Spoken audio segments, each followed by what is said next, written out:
ഒന്ന് മ്യൂട്ട് ആക്കോ?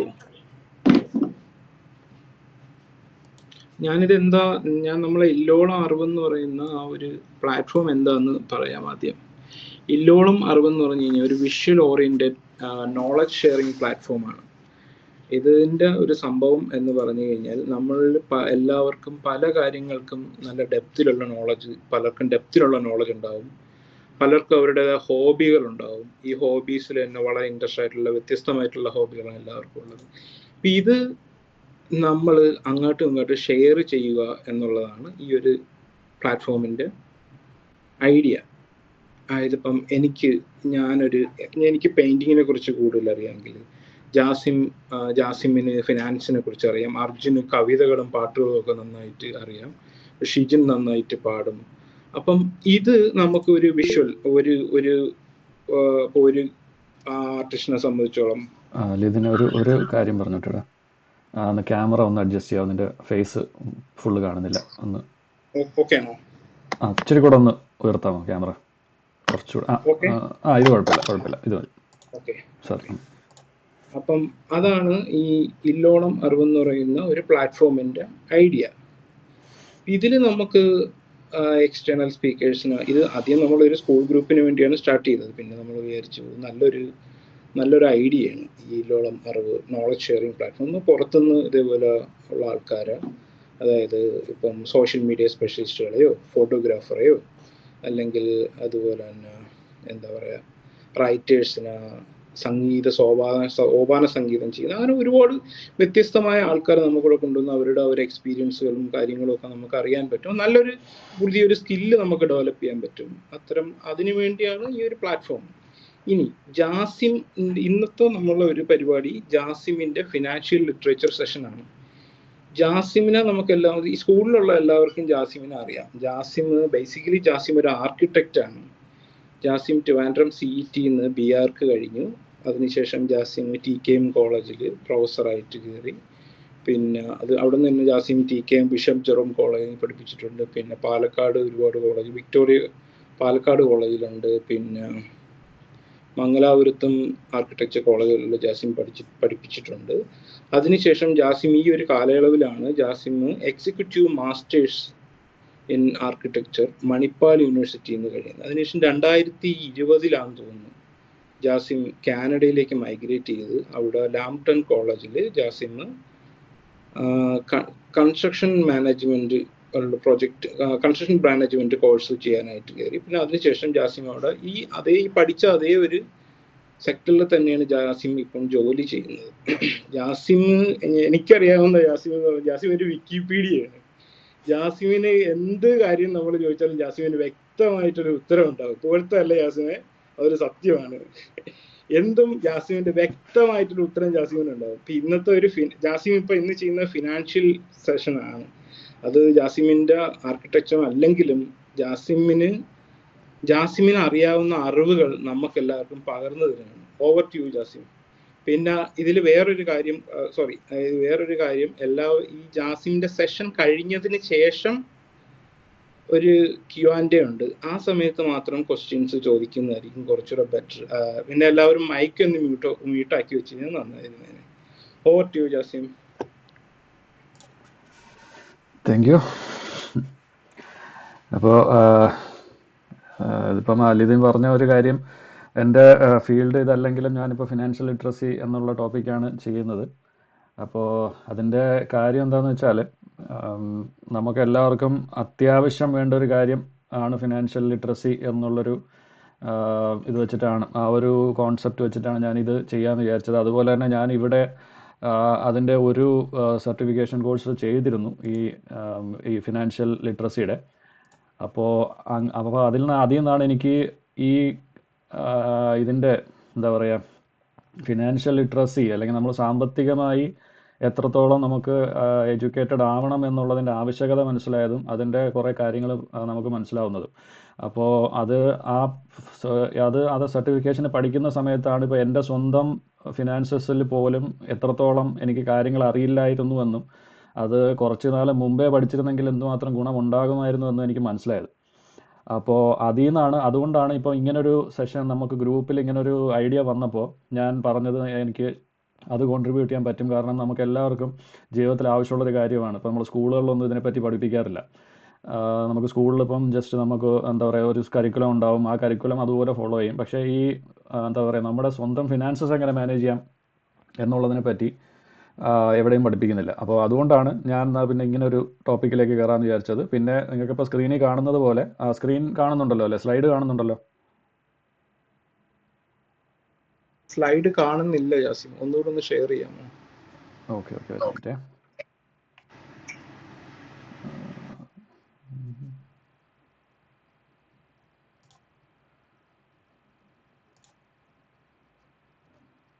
ഇപ്പം ചോദിച്ചത് നന്നായി.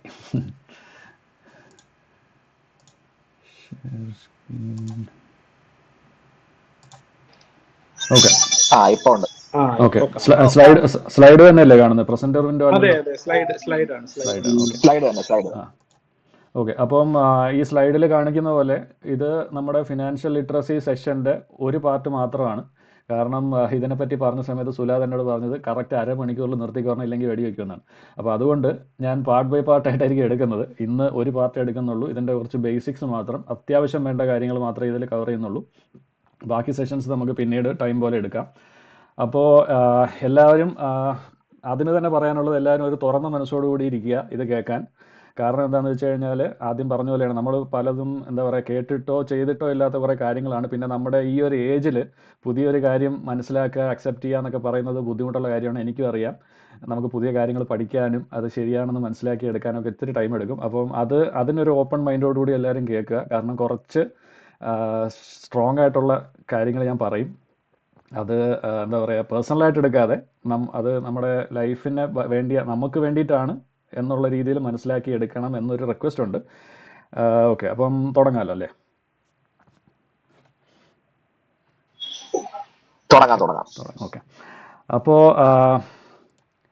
ഇതിൽ ആദ്യം തന്നെ നിങ്ങൾക്ക് കുറച്ച് സിനാരിയോസാണ് ഞാൻ പറയാൻ പോകുന്നത്. നിങ്ങളത് ആലോചിക്കുക.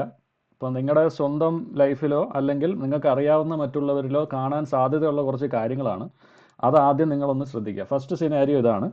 ഇപ്പം ഇപ്പം നമ്മുടെ എല്ലാവരുടെയും ഒരു സിറ്റുവേഷൻ ഇങ്ങനെ തന്നെയാണ്. ഹസ്ബൻഡും വൈഫും എല്ലാ വർക്കിന് പോകുന്നു, കാര്യങ്ങൾ നടത്തിക്കൊണ്ട് പോകുന്നു. പക്ഷേ രണ്ടിൽ ഒരാൾക്ക് എന്തെങ്കിലും സംഭവിച്ചാൽ, അത് ഞാൻ നേരത്തെ പറഞ്ഞ പോലെ തന്നെയാണ്, ഞാൻ കുറച്ച് സ്ട്രോങ് ആയിട്ടുള്ള കാര്യങ്ങളായിരിക്കും പറയുന്നത്. കാരണം നമ്മൾ റിയാലിറ്റിക്ക് നേരെ കണ്ണടച്ചിട്ട് കാര്യമില്ല, മനുഷ്യൻ്റെ കാര്യമാണ്, ഒന്നും പറയാൻ പറ്റില്ല, സംഭവിക്കാം. സോ രണ്ടിൽ ഒരാൾക്ക് എന്തെങ്കിലും സംഭവിച്ചു, ഒരാളുടെ എക്സ്പെൻസസ് കൊണ്ട് കാര്യങ്ങൾ നടക്കുമോ ഇല്ലയോ? ഈ ചോദ്യം നിങ്ങളിപ്പോൾ ഉത്തരം പറയേണ്ട, നിങ്ങൾ സ്വയം ചിന്തിച്ചാൽ മതി. രണ്ടാമത്തെ സിനാരിയോ, ഒരു മെഡിക്കൽ എമർജൻസി വന്നു, നിങ്ങൾക്ക് വർക്കിന് പോകാൻ പറ്റുന്നില്ല, ജോലിക്ക് പോകാൻ പറ്റുന്നില്ല. എന്ത് ചെയ്യും? നമ്മൾ നേരെ സേവിങ്സിലേക്ക് കയറും. നമ്മുടെ കയ്യിലുള്ള സേവിങ്സിൽ നിന്ന് എടുക്കാൻ തുടങ്ങും. കാരണം നമുക്ക് ഇൻകം വരുന്നില്ല, നമ്മുടെ സേവിങ്സ് പൊയ്ക്കൊണ്ടിരിക്കും. സേവിങ്സ് തീരുമ്പോൾ നമ്മൾ കടം വാങ്ങും, അത് കയറും. പിന്നെ അതിൽ നിന്നൊരു മോചനം പിന്നീട് ഉണ്ടാവില്ല.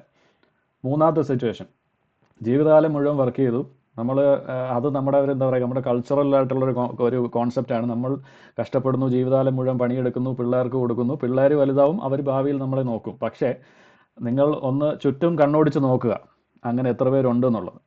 പണ്ട് അങ്ങനെ ആയിരുന്നിരിക്കാം, പക്ഷേ സാഹചര്യം മാറിക്കൊണ്ടിരിക്കുകയാണ്.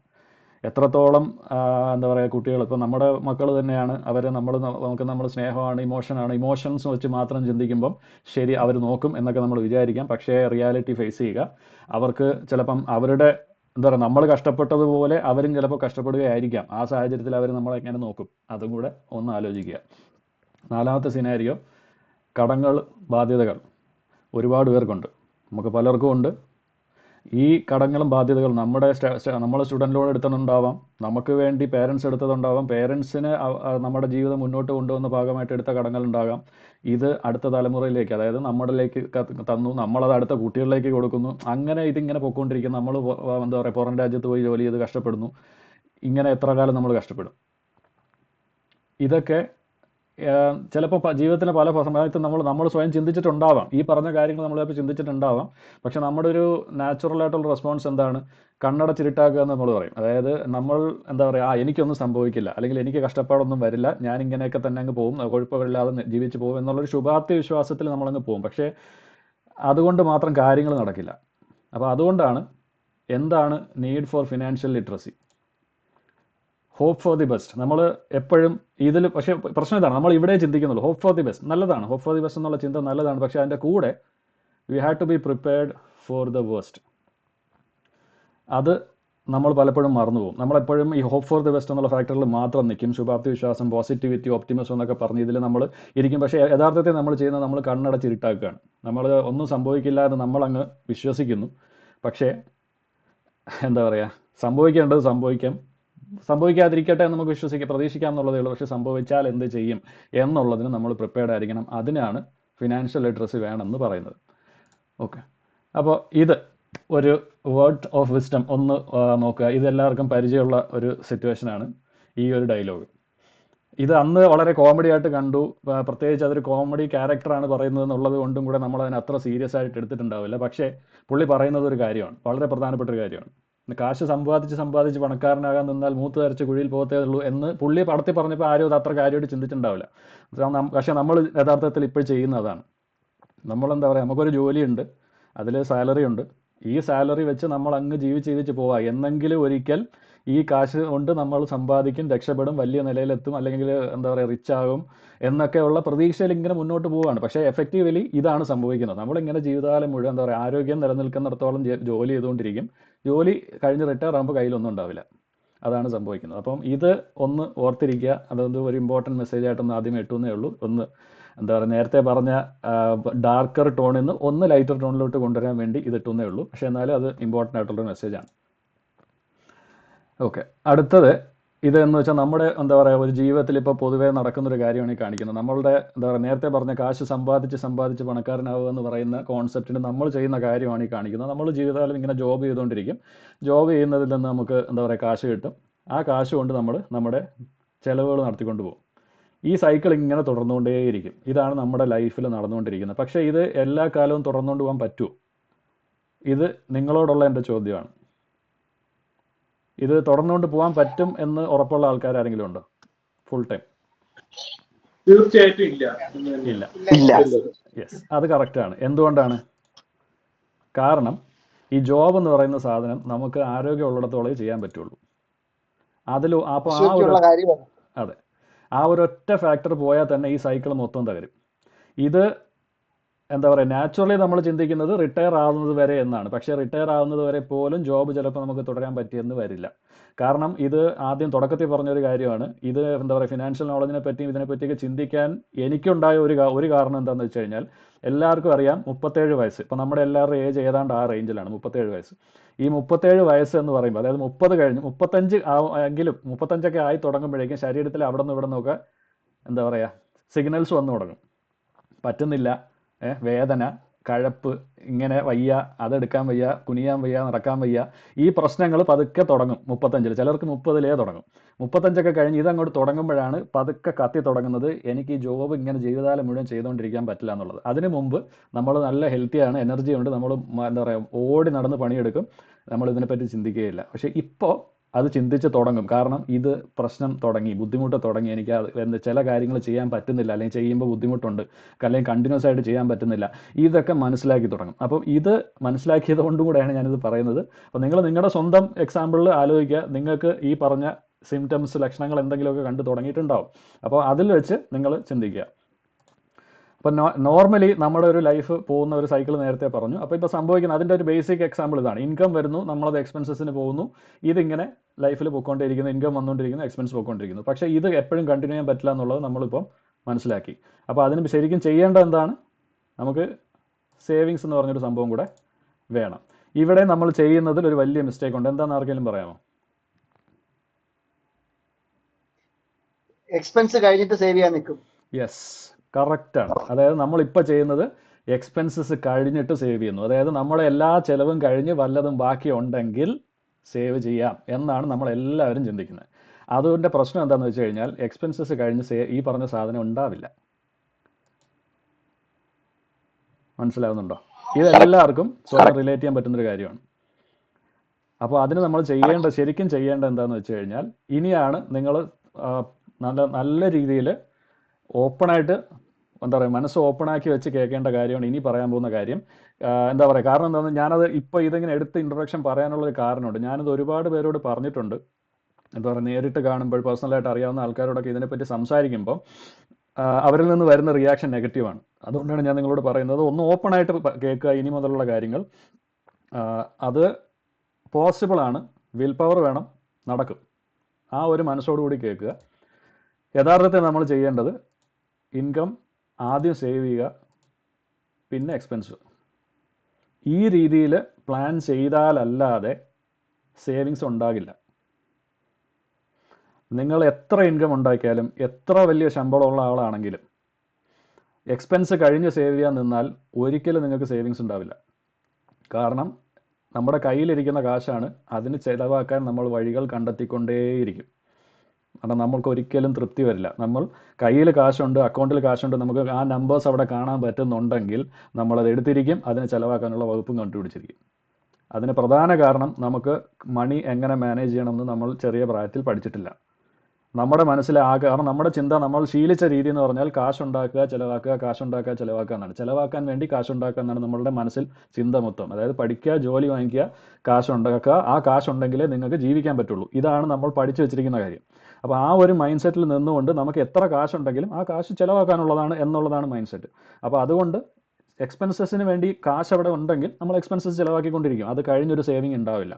അപ്പോൾ അതുകൊണ്ട് നമ്മൾ ശ്രദ്ധിക്കേണ്ട രീതി ഇങ്ങനെയാണ്. അപ്പോൾ ഇതെങ്ങനെ സാധിക്കും? ഇത് സാധിക്കണം എന്നുണ്ടെങ്കിൽ ബഡ്ജറ്റ് വേണം. നമ്മളൊരു ബഡ്ജറ്റ് പ്ലാൻ ചെയ്താലേ ഇത് നടക്കുകയുള്ളൂ. ഇതാണ് ഇതിൻ്റെ പ്രധാനപ്പെട്ട ഫാക്ടർ. നമ്മളെല്ലാവരും ശ്രദ്ധിക്കേണ്ട ഏറ്റവും പ്രധാനപ്പെട്ട പോയിന്റ് ഇതാണ്.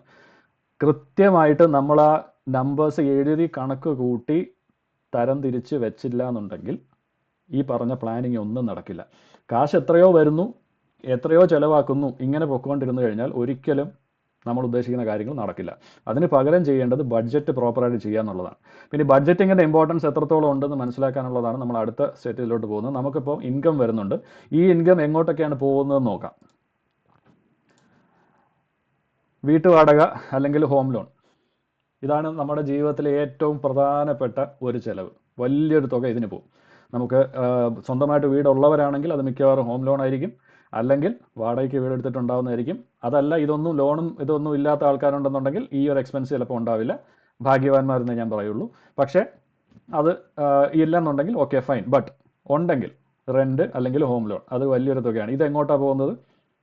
വീട്ടുടമസ്ഥൻ അല്ലെങ്കിൽ ബാങ്ക്, ഈ സ്ഥലത്തേക്കാണ് ഈ കാശ് പോകുന്നത്. രണ്ടാമത് വരുന്നത് നമ്മുടെ കാറിൻ്റെയോ ബൈക്കിൻ്റെയോ ലോൺ ഉണ്ടാവും, അതും കാശ് പോകുന്നത് ബാങ്കിലേക്കാണ്. പിന്നെ ഇതിനടിക്കുന്ന പെട്രോളിൻ്റെ ഡീസലിൻ്റെ ചിലവ് പെട്രോളിയം കമ്പനികളിലോട്ട് പോകും. ഫോൺ ഉണ്ടാവും, അതിനിപ്പോൾ എയർടെൽ, BSNL, ജിയോ ആരാണെന്ന് വെച്ചാൽ അങ്ങോട്ട് ഇലക്ട്രിസിറ്റി ബില്ലിന് പോവും, വാട്ടർ ബില്ലിന് കൊടുക്കും, ഗ്രോസറീസ് വാങ്ങിക്കാൻ കൊടുക്കും, എൻ്റർടൈൻമെൻറ്റിനായിട്ട് കുറേ ചിലവാകും, തിയേറ്റർ, സ്ട്രീമിംഗ് സർവീസ്, ഇൻ്റർനെറ്റ് പ്രൊവൈഡേഴ്സിനൊക്കെ കാശ് കൊടുക്കും. പിന്നെ നമുക്ക് ഈ പറഞ്ഞ ലോണും കാര്യങ്ങളൊക്കെ ഉണ്ടാവും, അതിനും കൊടുക്കും. പക്ഷെ നമ്മളിതിൽ പ്രധാനമായിട്ടും ചിന്തിക്കേണ്ട ഒരു കാര്യം എന്തെന്ന് വെച്ച് കഴിഞ്ഞാൽ, ഈ കാശ് ആരുടെ? നമ്മുടേത് തന്നല്ലോ. ഇനി ഈ ലിസ്റ്റ് ഒന്നുകൂടെ നല്ലപോലെ ഒന്ന് വായിച്ചേ.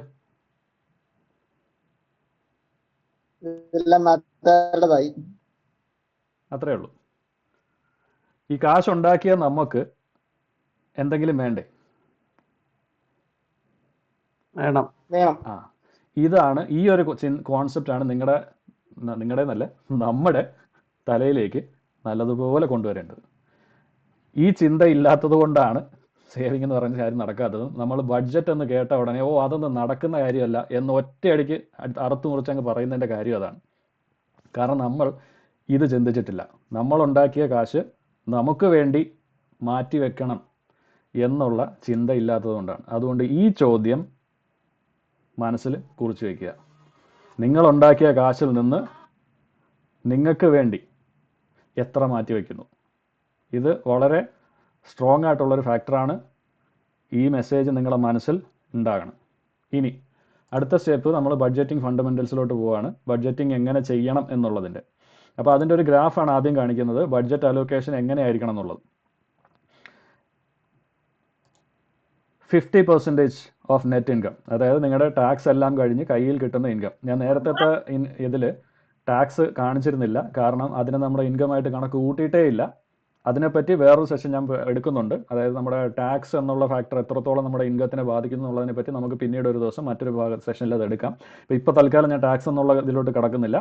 ടാക്സ് കഴിഞ്ഞ് നമുക്ക് കിട്ടുന്ന നെറ്റ് ഇൻകം അതിൻ്റെ 50% നമ്മുടെ നീഡ്സിന് മാറ്റി വയ്ക്കുക. അതായത് നമുക്ക് ഒഴിവാക്കാൻ പറ്റാത്ത എക്സ്പെൻസസ്, ഇപ്പോൾ റെൻറ്റും ലോണുകളും അങ്ങനെയുള്ള കാര്യങ്ങൾ, കടങ്ങളുണ്ടെങ്കിൽ അത് തിരിച്ചടയ്ക്കുന്നതിന് വേണ്ടിയിട്ട്, ലിവിങ് എക്സ്പെൻസസ്, നമ്മുടെ ഗ്രോസറി ബില്ലുകൾ, ഇങ്ങനെയുള്ള കാര്യങ്ങൾക്കെല്ലാമായിട്ട് 50% ഓഫ് നെറ്റ് ഇൻകം മാറ്റി വയ്ക്കുക. 50% അത് നിൽക്കണം. അങ്ങനെ ഒരു പ്രധാന കാര്യമുണ്ട്. നമുക്ക് അതിനു വേണ്ടി ഇവിടെ ഈ ഒരു സ്ഥലത്താണ് നമ്മുടെ ഇൻകം വർദ്ധിപ്പിക്കുക എന്ന് പറയുന്ന ഒരു കോൺസെപ്റ്റ് വരുന്നത്. എഗെയിൻ അതൊരു എൻറ്റയർലി ഡിഫറെൻറ്റ് ടോപ്പിക്കാണ്, മറ്റൊരു ദിവസം അതിനെപ്പറ്റി സംസാരിക്കാം. പക്ഷേ നമ്മുടെ ഈ 50%ൽ നമ്മുടെ നീഡ്സ് നിൽക്കില്ല എന്നുണ്ടെങ്കിൽ അതിൻ്റെ അർത്ഥം നിങ്ങൾക്ക് ഇൻകം കൂട്ടണം എന്നാണ്. നിങ്ങളുടെ ഇൻകം വർദ്ധിപ്പിക്കാനുള്ള മാർഗ്ഗങ്ങൾ കണക്കാക്കണം. Okay, so 50% of net income നിങ്ങളുടെ അൺഅവോയ്ഡബിൾ ആയിട്ടുള്ള നീഡ്സിന് പോകണം. അടുത്തത് 30% ഓഫ് നെറ്റ് ഇൻകം നിങ്ങളുടെ വാണ്ട്സ്, അതായത് ലക്ഷറീസ് എന്ന് പറയും. നിങ്ങൾക്ക് എൻ്റർടൈൻമെൻറ്റിന് വേണ്ടിയിട്ട് ലക്ഷറി, ഇപ്പോൾ എന്തെങ്കിലും സാധനങ്ങൾ വാങ്ങിക്കണം, ഷോപ്പിംഗ് കൊടുക്കണം, പാർട്ടിക്ക് പോകണം, അല്ലെങ്കിൽ ഇപ്പോൾ കല്യാണത്തിന് മുമ്പ് ഗിഫ്റ്റ് കൊടുക്കണം, ഇങ്ങനെയുള്ള കാര്യങ്ങൾക്ക് ഒരു 30% മാറ്റി വയ്ക്കുക. ഇത് നിങ്ങളുടെ മനസ്സിൻ്റെ സന്തോഷത്തിന് വേണ്ടിയിട്ടാണ്. ഇത് നമുക്ക് ഫ്ലെക്സിബിൾ ആണ്, നിങ്ങൾക്ക് അഡ്ജസ്റ്റ് ചെയ്യാൻ പറ്റുന്ന കാര്യമാണ്. കാരണം ഇത് അൺഅവോയ്ഡബിൾ എക്സ്പെൻസസ് അല്ല.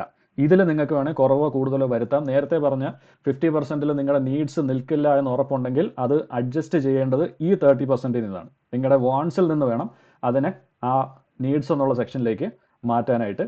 പിന്നെ ബാക്കിയുള്ള 20%ൽ 10% ലോങ് ടേം സേവിങ്സിന് ചെയ്യുക. ലോങ് ടേം സേവിങ്സ് എന്ന് പറഞ്ഞു കഴിഞ്ഞാൽ ഉടനെ ഒന്നും ആവശ്യം വരുന്ന കാര്യമല്ല, കുറച്ചധികം നാളുകൾക്ക് ശേഷം, അതായത് റിട്ടയർമെൻറ്റ് പോലെ, അല്ലെങ്കിൽ മക്കൾക്ക് അടുത്ത തലമുറയ്ക്ക് കൈമാറാൻ വേണ്ടിയിട്ട് അങ്ങനെ പ്ലാൻ ചെയ്ത് ഈ നെറ്റ് ഇൻകത്തിൽ നിന്ന് 10% സേവ് ചെയ്യുക. പിന്നെ 10% ബാക്കിയുള്ളത് short term savings. Short term savings എന്ന് പറഞ്ഞു കഴിഞ്ഞാൽ നിങ്ങൾക്ക് അത്യാവശ്യത്തിന് ഉപയോഗിക്കാനുള്ളതാണ്. എമർജൻസി ഫണ്ട്, പിള്ളേരുടെ എഡ്യൂക്കേഷൻ എന്നൊക്കെ പറയുമ്പോൾ സ്കൂളുണ്ട്, കോളേജ് ടൈമുണ്ട്. അപ്പോൾ ആ സമയത്തൊക്കെ എന്ന് പറഞ്ഞാൽ അത് അധികം ഒരുപാട് വർഷങ്ങളുടെ സമയമൊന്നും ഉണ്ടാവില്ല, കുറച്ച് കാലത്തിനുള്ളിൽ ഉപയോഗിക്കേണ്ട കാര്യങ്ങളാണ്. അതുപോലെ മറ്റ് ലോങ് ടേം ഇൻവെസ്റ്റ്മെൻറ്റ്സിന് വേണ്ടി ക്യാപിറ്റൽ ബിൽഡ് ചെയ്യാൻ വേണ്ടി, അതായത് ഇപ്പോൾ ചില ലോങ് ടേം ഇൻവെസ്റ്റ് ഇപ്പോൾ സ്ഥലം വാങ്ങിക്കുക, അങ്ങനെയുള്ള കാര്യങ്ങളുണ്ട്. അപ്പോൾ അതൊക്കെ ലോങ് ടേം ആയിട്ടുള്ള ഇൻവെസ്റ്റ്മെൻ്റ് ആണ്, സ്ഥലം വാങ്ങുക എന്നൊക്കെ പറയുന്നത്. അപ്പോൾ ലോങ് ടേം ഇൻവെസ്റ്റ്മെൻറ്റിന് ചിലപ്പോൾ നിങ്ങൾക്ക് ഒരു ബൾക്ക് തുക ഒറ്റയടിക്ക് എടുക്കേണ്ടി വരും. അതിനൊക്കെ വേണ്ടിയിട്ട് ഈ ഷോർട്ട് ടേം സേവിങ്സ് ബിൽഡ് ചെയ്ത് കൊണ്ടുവന്നിട്ട് വലിയ തുകയാകുമ്പോൾ നിങ്ങൾക്ക് വേണമെങ്കിൽ ലോങ് ടേം സേവിങ്സിലേക്ക് ഇൻവെസ്റ്റ് ചെയ്യാനായിട്ടും ഉപയോഗിക്കാം. ഇങ്ങനെയാണ് നിങ്ങൾ ബഡ്ജറ്റ് തീരുമാനിക്കേണ്ടത്. ഈ ഒരു റേഷ്യോയിൽ കൃത്യമായിട്ട് മെയിൻറ്റെയിൻ ചെയ്ത് പോയാലേ നമുക്ക് പ്രോപ്പറായിട്ട് നമ്മുടെ ഫിനാൻസസ് മാനേജ് ചെയ്യാൻ പറ്റത്തുള്ളൂ. ഓക്കെ, അപ്പോൾ ഇതാണ് ബഡ്ജറ്റിംഗ് ഫണ്ടമെൻ്റൽസ് എന്ന് പറയുന്നത്. പിന്നെ പ്രധാനപ്പെട്ട ഒരു ഫാക്ടർ, ഇത് ഞാൻ ആദ്യം ചെയ്ത പ്രസൻറ്റേഷനിൽ ഈ സ്ലൈഡ് ഉണ്ടായിരുന്നില്ല. പക്ഷേ എനിക്ക് എന്താ പറയുക, പിന്നീട് നമ്മൾ ഇതിനെപ്പറ്റി ഈ ടോപ്പിക്കിനെ പറ്റി ഗ്രൂപ്പിലൊക്കെ ഡിസ്കസ് ചെയ്തപ്പോൾ കിട്ടിയ ഫീഡ്ബാക്കിൽ നിന്ന് എനിക്ക് മനസ്സിലായൊരു ഫാക്ടറായിരുന്നു ഇത്. അത്യാവശ്യം വേണ്ട ഒരു കാര്യമാണ്. കാരണം ഡെറ്റ് മാനേജ്മെൻറ്റ് എന്ന് പറയുന്നത് ശരിക്കും ഒറ്റ സ്ലൈഡിൽ തീർക്കാൻ പറ്റുന്ന ഒരു ടോപ്പിക്കല്ല. ഇന്നത്തെ ഈ ഒരു ഇതിലും പറ്റില്ല. അത് അതിൻ്റേതായിട്ട് തന്നെ ഒരു ഫുൾ സെഷൻ വേറെ എടുക്കേണ്ടതാണ്. പക്ഷേ കുറച്ച് ബേസിക് കാര്യങ്ങൾ ഇപ്പോൾ പെട്ടെന്ന് നിങ്ങൾക്ക് ഇംപ്ലിമെൻറ്റ് ചെയ്യാൻ പറ്റുന്ന കാര്യങ്ങൾ മാത്രം ഞാൻ ജസ്റ്റ് ഇവിടെ ഒരു സ്ലൈഡിൽ പറഞ്ഞു പോകാമെന്ന് വിചാരിച്ചു. അതുകൊണ്ട് ഞാൻ ആഡ് ചെയ്തതാണ്. അപ്പോൾ ഡെറ്റ് മാനേജ്മെൻറ്റിൻ്റെ കുറച്ച് ബേസിക്സ് ഇവിടെ കവർ ചെയ്യാം. ഏറ്റവും ആദ്യം ഡെറ്റിനെ പറ്റി പ്രധാനമായിട്ട് നിങ്ങൾ മനസ്സിലാക്കേണ്ട ഒരു കാര്യം, നിവൃത്തി ഉണ്ടെങ്കിൽ കടം വാങ്ങരുത്. എന്തെങ്കിലും നിവൃത്തി ഉണ്ടെങ്കിൽ കടം വാങ്ങരുത്. മാക്സിമം ട്രൈ ചെയ്യുക എക്സ്പെൻസസ് അവോയ്ഡ് ചെയ്യാൻ. ഇത് സ്വന്തം അനുഭവത്തിൽ നിന്നും കൂടെ പറയുന്നതാണ്. ഞാൻ കടം വാങ്ങിയിട്ടില്ലെന്നല്ല, കടം വാങ്ങിയിട്ടുണ്ട്. അതുകൊണ്ടാണ് പറയുന്നത്, അനുഭവം ഉള്ളതുകൊണ്ട് പറയുന്നതാണ്. കടം വാങ്ങാതിരിക്കുക. അതിനിപ്പം ആരിൽ നിന്നായാലും, ഇപ്പം ഇൻട്രസ്റ്റ് ഇല്ലാത്ത, ഇപ്പം ലോൺ അല്ല, ഒരു പേഴ്സണലി അറിയാവുന്ന ഒരാളുടെ കയ്യിൽ നിന്ന് കടം വാങ്ങുന്നതാണെങ്കിൽ പോലും ചെയ്യരുത്. മാക്സിമം ട്രൈ ചെയ്യുക. നമ്മുടെ കയ്യിലുള്ള ഇൻകത്തിൽ സർവൈവ് ചെയ്യാൻ നോക്കുക. ഇപ്പോൾ 100% പറ്റുമെന്ന് ഞാൻ പറയുന്നില്ല, ചിലപ്പോൾ പറ്റിയാലും നമുക്ക് അത് നോക്കാം. എന്നാലും മാക്സിമം ട്രൈ ചെയ്യുക. കാരണം എത്ര ക്ലോസ് ആയിട്ടുള്ള ആളാണെന്ന് പറഞ്ഞാൽ പോലും നമ്മൾ കടം വാങ്ങിക്കഴിഞ്ഞാൽ അവിടെ മുതൽ പ്രശ്നങ്ങൾ തുടങ്ങും. നമ്മളത് തിരിച്ച് കൊടുത്താൽ പോലും, നമ്മളിപ്പോൾ കറക്റ്റിന് പറഞ്ഞു, നമ്മൾ പറഞ്ഞ ടൈമിനുള്ളിൽ തിരിച്ച് കൊടുത്താൽ പോലും ഒരിക്കൽ ഒരാളുടെ കയ്യിൽ നിന്ന് കടം വാങ്ങിച്ചു കഴിഞ്ഞാൽ ആ റിലേഷനിലെ ഒരു വ്യത്യാസം നിങ്ങൾക്ക് ജീവിതകാലം മുഴുവൻ അത് ഫീലാവും. അത് കടം തിരിച്ചു കൊടുത്തിട്ടില്ലെങ്കിൽ അത് കൂടുതൽ വഷളാവും. ഓക്കെ, അപ്പോൾ അതുകൊണ്ട് മാക്സിമം ട്രൈ ചെയ്യുക. അത് മാത്രമല്ല, ഇപ്പോൾ പേഴ്സണൽ റിലേഷൻ അല്ല, നിങ്ങൾ ലോണാണ് എടുത്തതെങ്കിൽ പോലും നിങ്ങൾക്ക് ആ ലോൺ അടഞ്ഞു തീരുന്നത് വരെയും മനസ്സിന് സമാധാനം ഉണ്ടാവില്ല. അപ്പോൾ അതും ഓർത്തിരിക്കുക. മാക്സിമം ട്രൈ ചെയ്യുക കടം അവോയ്ഡ് ചെയ്യുക എന്നുള്ളത്. അതുകൊണ്ട് അതാണ് ഏറ്റവും പ്രധാനപ്പെട്ടത് ഡെറ്റിൻ്റെ കേസിൽ.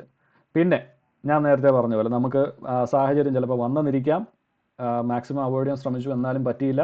എന്നാൽ എന്താണ് ചെയ്യേണ്ടതെന്നുള്ളത് ഫസ്റ്റ് ചെയ്യേണ്ട കാര്യം മനസ്സിൽ കരുതുക, കറക്റ്റായിട്ട് ഇതിനെ ട്രാക്ക് ചെയ്യുക. അതായത് നമുക്കിപ്പം അറിയാം, ഇപ്പം ഞാൻ ഇന്ന ആളുടെ കയ്യിൽ നിന്ന് 5 ലക്ഷം വാങ്ങിച്ചു, ഇന്ന ആളുടെ നിന്ന് 10 ലക്ഷം മേടിച്ചു. ഇത് നമ്മുടെ തലയിലാണ് നിൽക്കുന്നുണ്ടെങ്കിൽ അതിങ്ങനെ പുകയാം. ഇമാജിനേഷൻ, ക്രിയേറ്റിവിറ്റി, സ്വപ്നം കാണുന്ന പോലെ അതിങ്ങനെ കിടക്കേ ഉള്ളൂ. ഇതെങ്ങനെ അടച്ചു തീർക്കണം, എങ്ങനെ കൊടുക്കാം എന്ന് ഒന്നും നമ്മുടെ മനസ്സിലുണ്ടാവില്ല. ഇതിങ്ങനെ എയറിൽ കിടന്ന് കറങ്ങുകയുള്ളൂ. ഇന്നാൾക്ക് ഇത്ര ഉണ്ട്, ഇന്നാൾക്ക് ഇത്രയുണ്ട്, ഞാൻ കാശ് കയ്യിലുള്ളപ്പോൾ കൊടുക്കും, ഇങ്ങനെ അങ്ങ് നിൽക്കും. ഈ ബാങ്കുകാർ ലോൺ തന്നിട്ട് അത് എന്തുകൊണ്ടാണ് കൃത്യമായിട്ട് EMI ആക്കുന്നതെന്ന് ആരെങ്കിലും ചിന്തിച്ചിട്ടുണ്ടോ? കാരണം അങ്ങനെ ചെയ്താലേ അവർക്ക് തിരിച്ച് കിട്ടുള്ളൂ. അതുകൊണ്ടാണ് അവരത് കൃത്യം കണക്ക് പറയുന്നത്. ഇത്ര % ഇൻട്രസ്റ്റ്, ഇത്ര ഇത്, ഈ ഓരോ മാസം ഇത്ര വെച്ച് അടച്ചാൽ അത് കറക്റ്റ് ഇത്ര നാൾ കൊണ്ട് തീരും. ഇങ്ങനെ ചെയ്താലേ അവർക്കത് തിരിച്ചു കിട്ടുമെന്ന് അവർക്കറിയാം. അതുകൊണ്ടാണ് അവരതങ്ങനെ ചെയ്യുന്നത്. അതിന് പകരം കുറേ കാശും തന്നിട്ട് നിങ്ങൾ എപ്പോഴെങ്കിലും സൗകര്യം പോലെ തന്നാൽ മതി എന്ന് ബാങ്കുകാർ പറയുകയാണെങ്കിൽ എല്ലാ ബാങ്കുകളും മുടിഞ്ഞു പോകത്തേ ഉള്ളൂ. വേറൊരു കാര്യം നടക്കാൻ പോകുന്നില്ല. അപ്പോൾ അതുകൊണ്ട് അതാണ് നമ്മൾ പേഴ്സണലായിട്ടുള്ള കടങ്ങളിലും ചെയ്യേണ്ടത്. നമുക്ക് എത്ര കടമുണ്ട് എന്നുള്ളത് കൃത്യമായിട്ട് എഴുതി തന്നെ ചെയ്യണം. മനസ്സിലിട്ട് കണക്ക് കൂട്ടുകയേ ചെയ്യരുത്. മനസ്സിൽ കണക്ക് കൂട്ടുന്ന ഒരു കാര്യവും നമ്മുടെ തലയിൽ നിൽക്കില്ല. 2 രീതിയിലാണ് പ്രശ്നം ഉണ്ടാക്കുന്നത്. ഒന്നാമത്തെ കാര്യം, നമുക്ക് വാലും തലയും തമ്മിൽ കിട്ടത്തില്ല. നമ്മൾ ഒരിക്കൽ ചിന്തിക്കും, അത് എങ്ങനെ തൊണ്ടെത്തിക്കണം, നമ്മുടെ ചിന്ത വേറെ ട്രാക്കിലേക്ക് പോകും.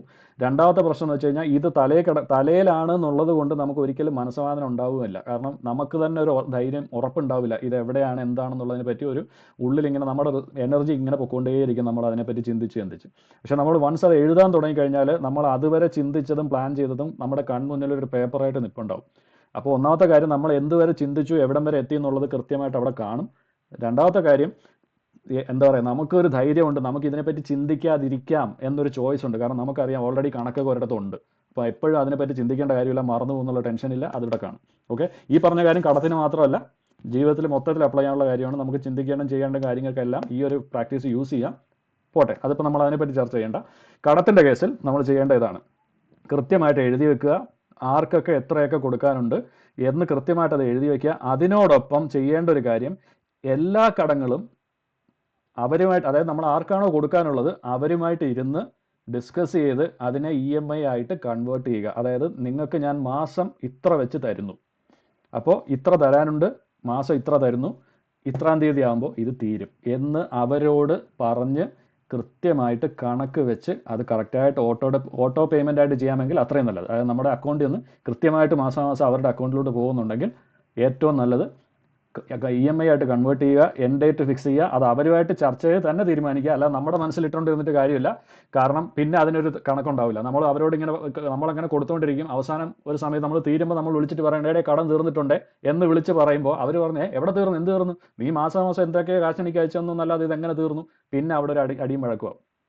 അതല്ല ചെയ്യേണ്ടത്. തുടക്കത്തിൽ തന്നെ അവരോട് ഇരുന്ന് സംസാരിക്കുക. കാരണം ഈ ഇത്രയും കടം ഉണ്ട്, അപ്പോൾ ഞാൻ ഒറ്റയടിക്കാതെ തന്നു തീരുന്നത് നടക്കില്ല, അതുകൊണ്ട് ഞാൻ ഇങ്ങനെയാണ് ചെയ്യാൻ ഉദ്ദേശിക്കുന്നത്, ഇത്രയാവും, ഇത്രാം തീയതി ആകുമ്പോൾ തീരും എന്ന് കൃത്യമായിട്ട് പറയുക. ഇവിടെയും ചിലപ്പോൾ അവർ പറഞ്ഞു തന്നിരിക്കാം, വേണ്ട അങ്ങനെ ചെയ്താൽ പറ്റൂല, എനിക്ക് ഒന്നിച്ച് തന്നാൽ മതി എന്നൊക്കെ ചിലപ്പോൾ പറയും.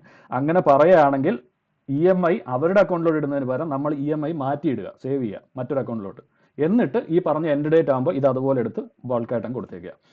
കാരണം ഈ ഡിസിപ്ലിൻ വേണ്ടത് നമുക്കാണ്, അവർക്കല്ല. അപ്പോൾ നമ്മൾ ആ ഡിസിപ്ലിൻ ഫോളോ ചെയ്യുക, ഇവർക്ക് കൊടുക്കാനുള്ളത് കൃത്യമായിട്ട് കൊടുക്കുക, പ്രോഗ്രസ് മോണിറ്റർ ചെയ്തുകൊണ്ടിരിക്കുക. നമ്മൾ ഈ പറഞ്ഞ പോലെ എല്ലാ മാസവും കൃത്യമായിട്ട് ചെയ്യുന്നുണ്ടോ, എത്രത്തോളം ആയി, ഇനി എത്രയുണ്ട് എന്ന് ഓരോ മാസവും കറക്റ്റായിട്ട് പ്രോഗ്രസ് മോണിറ്റർ ചെയ്തുകൊണ്ടിരിക്കുക.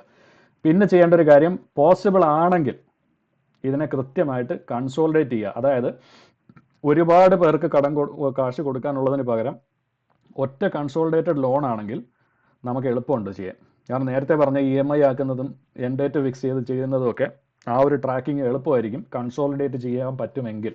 പിന്നെ പലപ്പോഴും കൺസോളിഡേറ്റ് ചെയ്യുമ്പോൾ എന്താ പറയുക, ഇൻട്രസ്റ്റ് കുറഞ്ഞു വരും എന്നൊരു ടെൻഡൻസിയും ഉണ്ട്. അതായത് ലോൺ കൺസോളിഡേറ്റ് ചെയ്യുന്ന ഏജൻസീസ് ഉണ്ട്, ചിലപ്പോൾ ബാങ്കുകളും ചെയ്യുന്നുണ്ടാവും.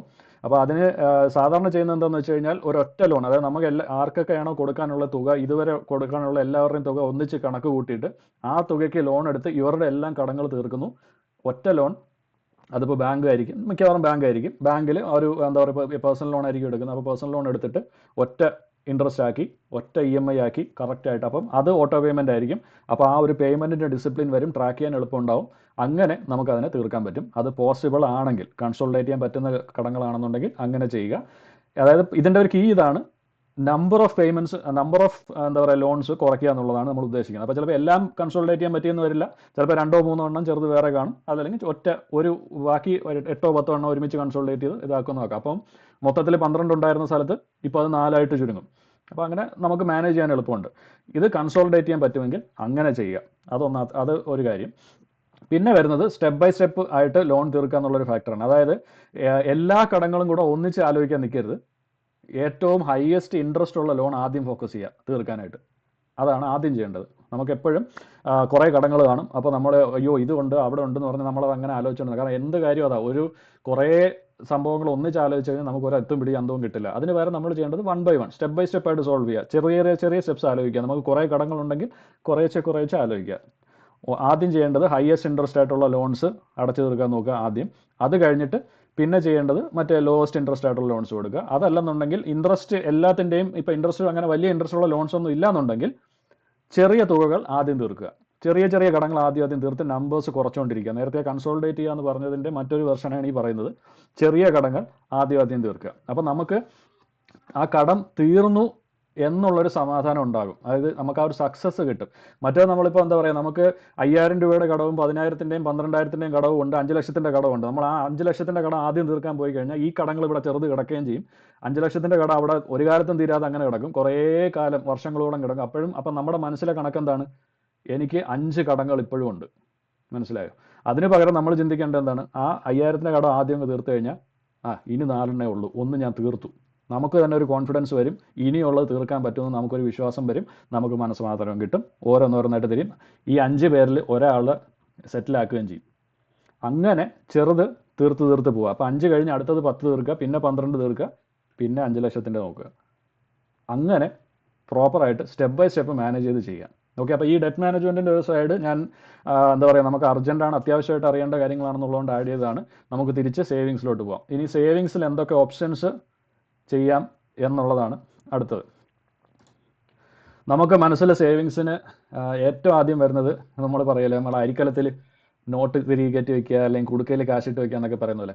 അതാണ് ക്യാഷായിട്ട് സേവ് ചെയ്യുക എന്നുള്ളതാണ് നമ്മുടെ ഏറ്റവും നമുക്ക് ഭയങ്കര ഇൻറ്റിമസി ഉള്ളൊരു സംഭവം. കാരണം ചെറുതിലെ മുതലേ നമ്മൾ അതാണ് ചെയ്തിട്ടുള്ളത്. കുടുക്കയിൽ ഇങ്ങനെ കോയിൻസ് ഒക്കെ ഇട്ട് അടുക്കി വെച്ചിട്ട് അത് കുടുക്ക ഒട്ടിച്ച് ഉപയോഗിക്കുക എന്നൊക്കെ പറയുന്നത്. അപ്പോൾ ക്യാഷ് പ്രധാന കാര്യം ഇത്രയേ ഉള്ളൂ, നമ്മുടെ കൺമുന്നിലിരിക്കുന്ന ഈ സാധനം എന്നുള്ളത് കൊണ്ട് നമുക്കൊരു ധൈര്യമാണ് നമ്മുടെ കയ്യിലുണ്ട് എന്നുള്ളത്. പക്ഷേ അതിന് പ്രശ്നം ഇത്രയേ ഉള്ളൂ, നമ്മളിപ്പോൾ ഒരു എന്താ പറയുക, വിത്ത് എടുത്ത് കൈ പിടിച്ച് വെച്ചുകൊണ്ടിരുന്നു കഴിഞ്ഞാൽ അത് കയ്യിലിരിക്കത്തേ ഉള്ളൂ വിത്തായിട്ട്. അതൊരിക്കലും ഇതാവില്ല, മരമാവില്ല. മരത്തിൽ നിന്ന് അത് മരമായി അതിൽ നിന്നൊന്നും കിട്ടാനും പോകണില്ല, കയ്യിൽ തന്നെ ഇരിക്കേ ഉള്ളൂ. അപ്പോൾ അത് ഗ്രോത്ത് ഉണ്ടാവണം, നമ്മളുടെ സേവിങ്സിന് ഗ്രോത്ത് ഉണ്ടാവണം. അപ്പോൾ അതുകൊണ്ട് ഇത് അത്ര നല്ലൊരു ഓപ്ഷൻ അല്ല, എന്നാലും കുറച്ച് നമുക്കത് വേണ്ടി വരും. അതെന്തിനാണെന്നുള്ളത് ഞാൻ പറയാം. അടുത്ത ഓപ്ഷൻ വരുന്നത് ബാങ്കാണ്. അപ്പോൾ നമുക്ക് ബാങ്കിൽ കൊണ്ട് സേവ് ചെയ്യാന്ന് പറയുന്നത്. അപ്പോൾ ബാങ്കിൽ കൊണ്ട് സേവ് ചെയ്യാന്ന് പറയുമ്പോൾ നമ്മുടെ മനസ്സിൽ ബാങ്ക് സേഫ് ആണ് എന്നുള്ള കോൺസെപ്റ്റ് വെച്ചാണ് നമ്മൾ ബാങ്കിൽ സേവ് ചെയ്യുന്നത്. ഇവിടെ ഗ്രോത്ത് പൊട്ടൻഷ്യൽ കുറവാണ്. അതായത് സേഫ്റ്റി ഫാക്ടർ കൂടുമ്പോൾ ഗ്രോത്ത് എന്നുള്ള പൊട്ടൻഷ്യൽ കുറയും. ഇത് എന്താ പറയുക, ഫിനാൻഷ്യൽ ഫീൽഡിലുള്ള ഒരു പൊതുവേ ഉള്ള ഒരു റൂളാണ്. അത് അങ്ങനെ തന്നെ വരുള്ളൂ. രണ്ടും കൂടെ ഒരുമിച്ച് കിട്ടാനൊക്കെ ബുദ്ധിമുട്ടാണ്. ഓപ്ഷൻസ് ഉണ്ട്, എന്നാലും അതിൻ്റേതായ പ്രശ്നങ്ങളുമുണ്ട്.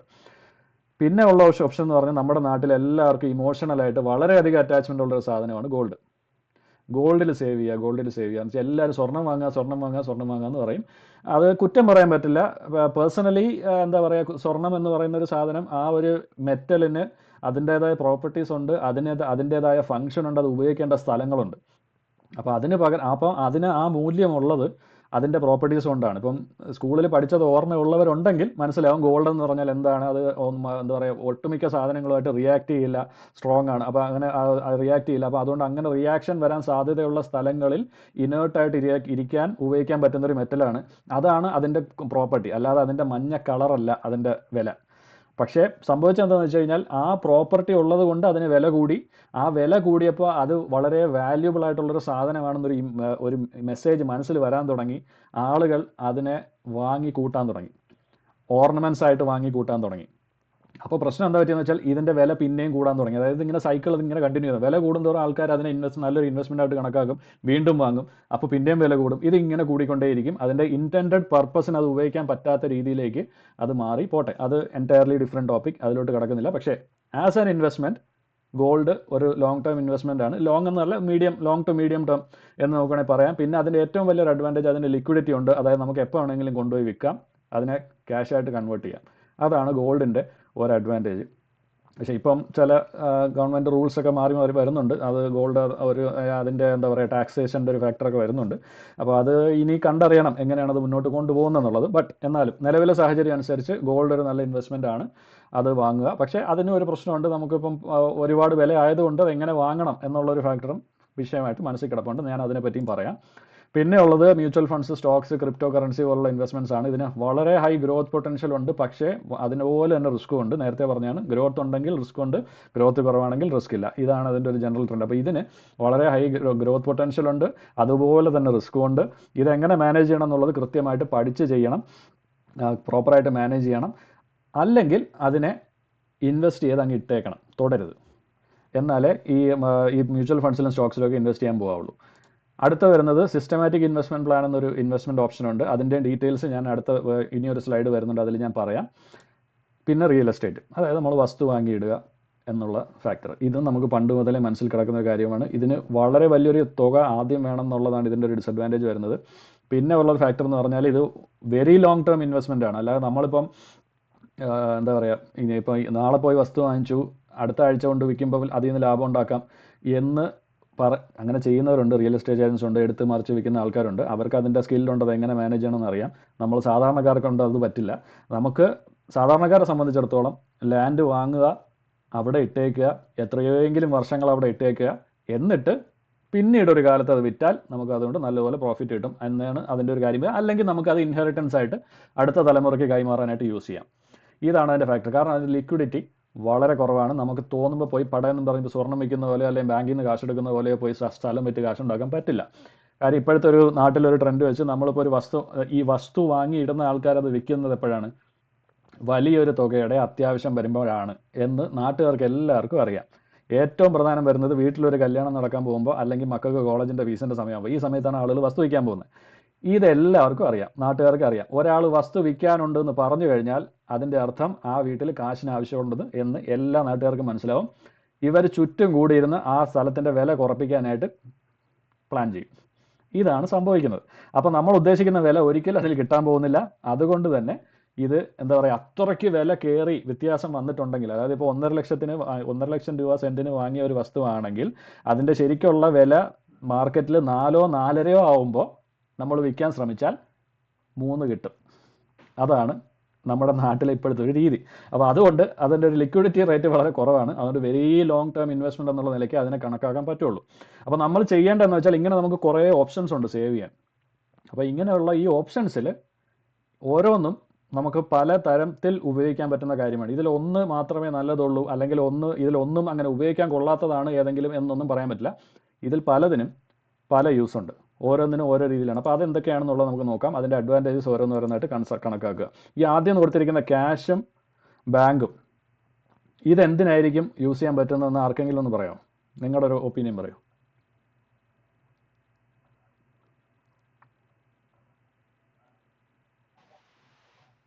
കറക്റ്റായിട്ട് ട്രാക്ക് ചെയ്യാം. ഓക്കെ, ട്രാക്ക് ചെയ്യാം, അത് ശരിയാണ്. പക്ഷേ എന്തായാലും ഏത് പർപ്പസിനായിരിക്കും നമുക്കിത് ഉപയോഗിക്കാൻ പറ്റുക? ഏത് തരം സേവിങ്ങിനായിരിക്കും നമുക്ക് ഉപയോഗിക്കാൻ പറ്റിയത്? ഷോർട്ട് ടേം അല്ലെങ്കിൽ എമർജൻസി. യെസ്, കറക്റ്റാണ്. എമർജൻസി ഫണ്ടിനാണ് ഏറ്റവും ബെസ്റ്റ് ഇത് ഉപയോഗിക്കാൻ പറ്റുന്നത്. ഷോർട്ട് ടേം ഗോൾസിനും എമർജൻസി ഫണ്ട്സിനും. അതായത് നമുക്ക് എപ്പോൾ എന്തെങ്കിലും ഒരു അത്യാവശ്യം വന്നാൽ അപ്പോൾ എടുക്കാൻ പറ്റുന്ന രീതിയിലാണ്. അതായത് ക്യാഷ് ആകുമ്പോൾ നമ്മുടെ കയ്യിൽ തന്നെ ഉള്ളതാണ്, എടുത്ത് നമുക്ക് ഉപയോഗിക്കാം. ബാങ്കിൽ നിന്നാണെങ്കിൽ നമുക്ക് പെട്ടെന്ന് വിഡ്രോ ചെയ്യാം, എടുത്ത് ഉപയോഗിക്കാം. അപ്പോൾ അതിന് വേണ്ടിയിട്ടാണ്, അതിന് മാത്രമായിട്ടേ അത് ഉപയോഗിക്കാവൂ. അതാണ് ഞാൻ ഈ പറഞ്ഞു വരുന്നത്. മെഡിക്കൽ എക്സ്പെൻസസ്, എന്തെങ്കിലും ആക്സിഡൻസ് ആയിട്ട് വന്നു കഴിഞ്ഞാൽ, അല്ലെങ്കിൽ ഇപ്പോൾ നമുക്ക് ജോലി നഷ്ടപ്പെട്ടു, അടുത്ത ജോലി കണ്ടെത്തുന്നത് വരെ ഉപയോഗിക്കാൻ എന്നൊക്കെയുള്ള രീതിയിലാണ് നമ്മൾ ഇത് ഉപയോഗിക്കാൻ പറ്റുക. അടുത്തത് ഗോൾഡ് ആണെങ്കിലോ?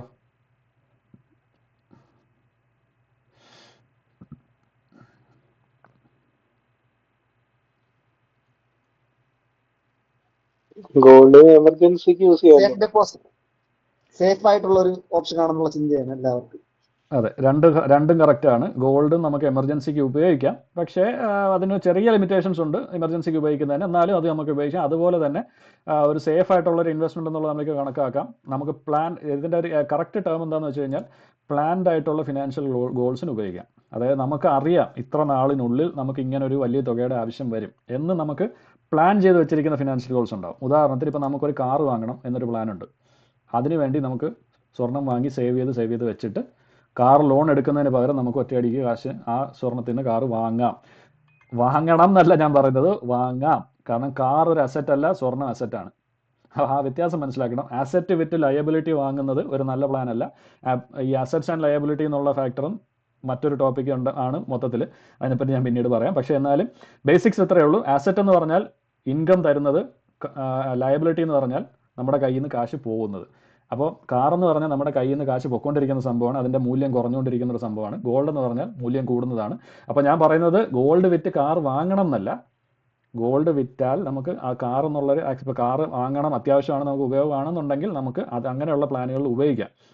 അതുപോലെ കല്യാണ ചെലവുകൾക്ക്, കുട്ടികളുടെ കോളേജ് എഡ്യൂക്കേഷന് വേണ്ടി വസ്തു വിൽക്കുന്നതിന് പകരം നല്ല രീതിയിൽ സ്വർണ്ണം ഉണ്ടെങ്കിൽ നമുക്ക് അത് വിൽക്കാം. അതുപോലെ capital for long term investments, വസ്തു വാങ്ങാനോ അതുപോലുള്ള ഹയർ ലോങ് ടേം ഇൻവെസ്റ്റ്മെൻറ്റ്സിന് വേണ്ട വലിയ ക്യാപിറ്റൽസ് എത്തിക്കാൻ വേണ്ടി ഷോർട്ട് ടേം ഇൻവെസ്റ്റ്മെൻറ്റ്സ് ആയിട്ട് ഗോൾഡ് നമുക്ക് കണക്കാക്കാം. ഗോൾഡ് വാങ്ങി അത് കുറേ ആവുമ്പോൾ അതിൻ്റെ ഗ്രോത്തും ഉൾപ്പെടെ എല്ലാം കൂടെ വെച്ച് വേണമെങ്കിൽ നമുക്കൊരു ലോങ് ടേം ഇൻവെസ്റ്റ്മെൻറ്റിലേക്ക് അതിനെ കൺവേർട്ട് ചെയ്യാൻ ഉപയോഗിക്കാം. പിന്നെ ഇത് വരുന്നത് ബാക്കിയുള്ളത് വെരി ലോങ് ടേം ഗോൾസ് എന്നുള്ളതാണ്. നമ്മൾ ഓൾറെഡി പറഞ്ഞു, അതായത് റിട്ടയർമെൻറ്റോ ഇൻഹെറിറ്റൻസോ പോലുള്ള കാര്യങ്ങൾക്ക് വേണ്ടിയിട്ട് ഇതിനെ ഉപയോഗിക്കാം. കാരണം എന്താണെന്ന് വെച്ചാൽ മ്യൂച്വൽ ഫണ്ട്സ് ആൻഡ് സ്റ്റോക്സ് ഞാൻ നേരത്തെ പറഞ്ഞു ഹൈ റിസ്ക് ആണ്, ഹൈ ഗ്രോത്ത് ആണ്.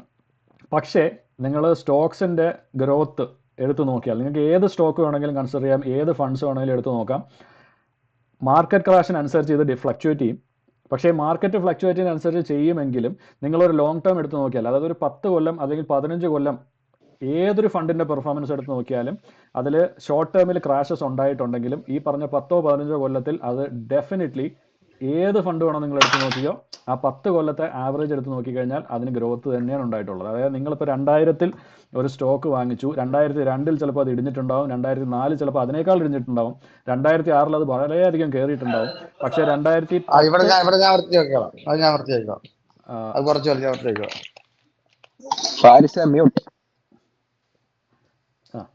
ഓക്കെ. അപ്പോൾ 2000-ൽ വാങ്ങിയ സ്റ്റോക്ക് 2010 എടുത്ത് നോക്കിക്കഴിഞ്ഞാൽ ഡെഫിനറ്റ്ലി അതിന് ഗ്രോത്തേ ഉണ്ടായിട്ടുണ്ടാവുള്ളൂ. അത് ആവറേജ് ഉറപ്പായിട്ട് അത് കയറിയിട്ടുണ്ടാവും. പിന്നെ 2011, 12, 13 ഒക്കെ എടുത്ത് നോക്കിയാലും ഈ 2000-നേക്കാൾ അത് മുകളിൽ തന്നെ ആയിരുന്നു. 2000-ൽ വാങ്ങിയ വിലയേക്കാൾ മുകളിലായിരിക്കും. ചെറിയ ഫ്ലക്ച്വേഷൻസ് അതിനുണ്ടാവും. എന്നാൽ പോലും ലോങ്ങർ ടേമിൽ അതിന് ഡെഫിനറ്റ്ലി ഗ്രോത്ത് ഉണ്ടാവും. അതുകൊണ്ടാണ് ഞാൻ പറഞ്ഞത്, മ്യൂച്വൽ ഫണ്ട്സ് ഞാൻ പറഞ്ഞ സമയത്ത് ഞാൻ പറഞ്ഞത് നിങ്ങൾ ഇൻവെസ്റ്റ് ചെയ്തിട്ട് അതിനെ അങ്ങ് വിട്ടേക്കുക. അത് 2 ഓപ്ഷനാണ്. ഒന്നുകിൽ നിങ്ങൾക്ക് കൃത്യമായിട്ട് എല്ലാ ദിവസത്തെയും മാർക്കറ്റിൻ്റെ മൂവ്മെൻറ്റ് നോക്കി വാങ്ങുക വിൽക്കുക ചെയ്തുകൊണ്ടിരിക്കണം, അതൊരു ഫുൾ ടൈം ജോലി തന്നെയാണ്. അല്ലെങ്കിൽ ചെയ്യേണ്ടത് ഇൻവെസ്റ്റ് ചെയ്യുക, വിട്ടേക്കുക, മറന്നേക്കുക അതിനെപ്പറ്റി. കുറേ വർഷങ്ങൾക്ക് ശേഷം ലോങ് ടേം 10, 15, 20 കൊല്ലം കഴിഞ്ഞ് നോക്കുമ്പോൾ അതിന് നല്ല രീതിയിൽ ഗ്രോത്ത് ഉണ്ടായിട്ടുണ്ടാവും. ആ സമയത്ത് അത് യൂസ് ചെയ്യാം. അപ്പോൾ അങ്ങനെ അതിനെ കണക്കാക്കാൻ പറ്റത്തുള്ളൂ. പിന്നെ ഈ പറഞ്ഞതിനെല്ലാം പ്രധാനമായിട്ടൊരു ഫാക്ടറുണ്ട്. നമ്മൾ നേരത്തെ തുടക്കത്തിൽ പറഞ്ഞൊരു കാര്യം, ഇൻകം വരുന്നു, സേവ് ചെയ്യുന്നു, എക്സ്പെൻസസ് പോകണം. പക്ഷേ ഇതില്ലെങ്കിൽ എന്ത് ചെയ്യും?